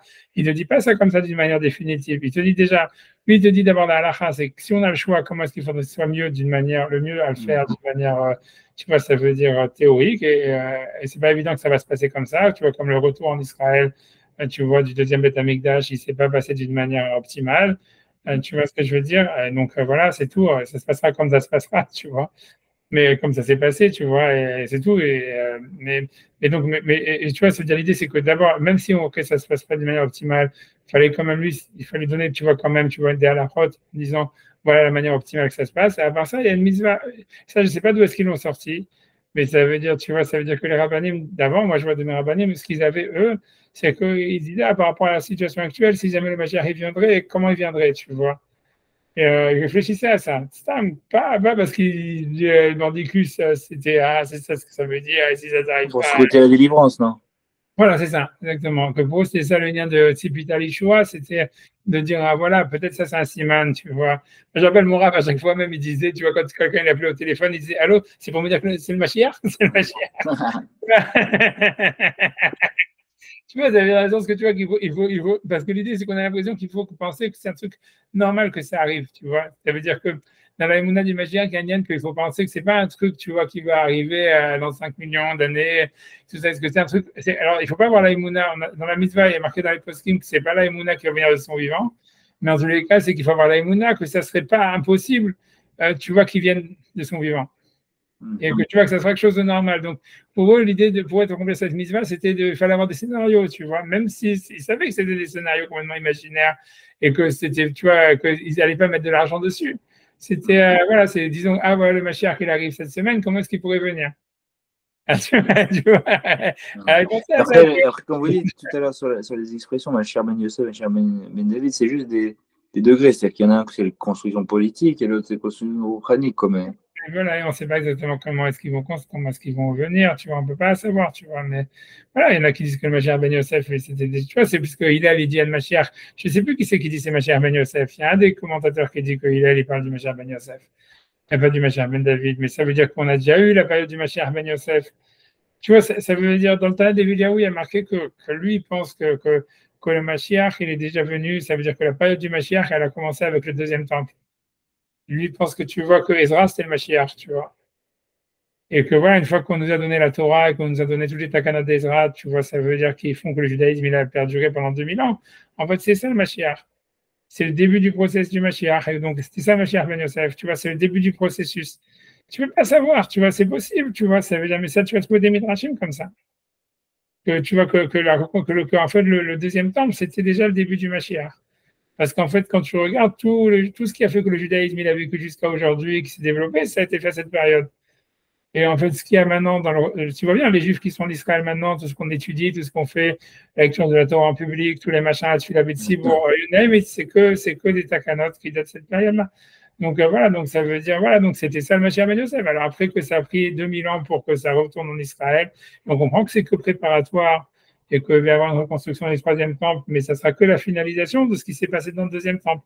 Parce que tu vois, dans les textes des prophètes, tu vois bien qu'on ne sait pas à chaque fois si ça parle du Mashiach ou du deuxième temple.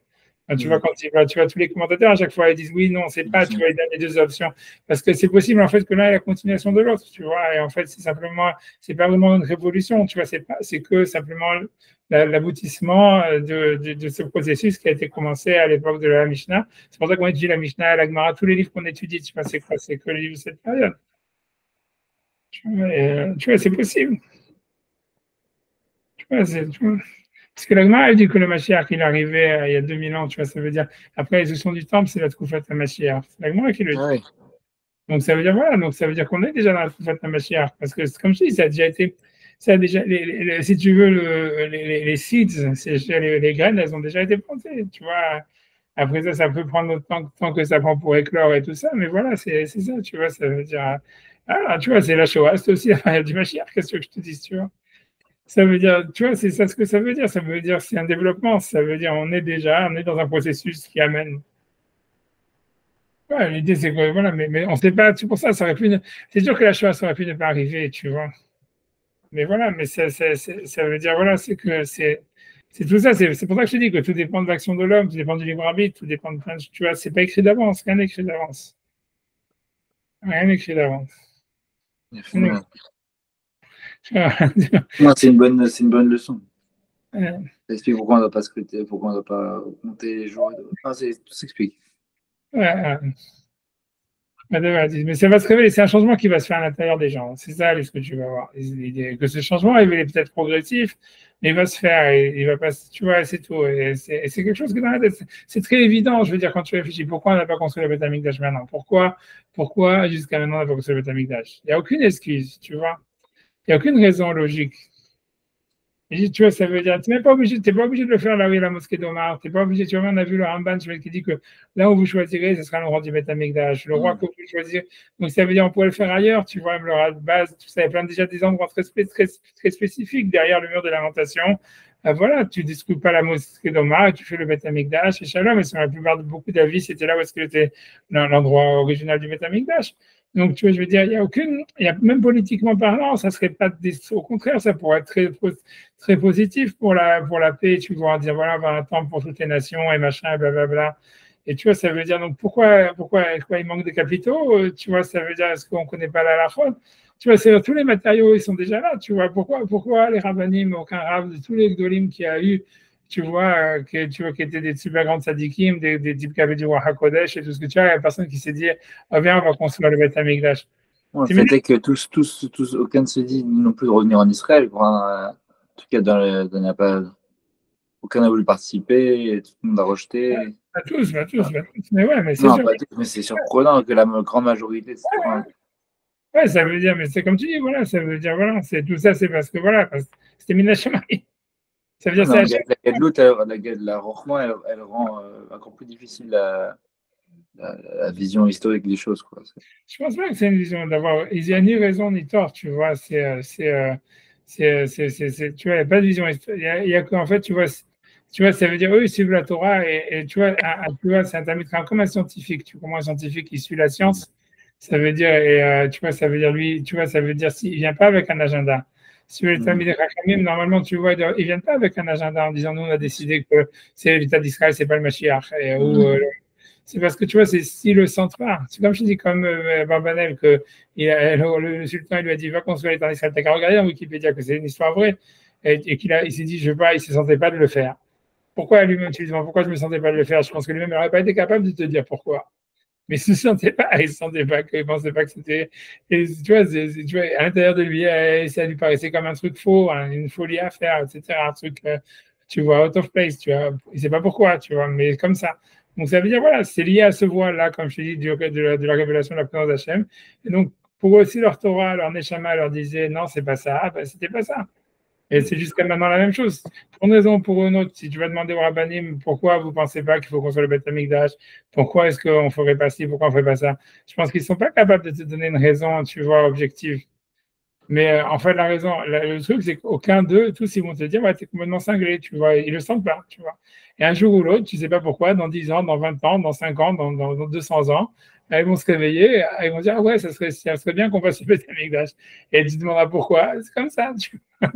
Parce que, tu vois, c'est le changement à l'intérieur, mais ça, c'est au niveau du Beth Amikdash, mais c'est au niveau de la vie personnelle, c'est comme ça, tu vois. La plupart des décisions qu'on prend, en fait, c'est des décisions évidentes, qu'on se demande pourquoi on ne les a pas prises avant.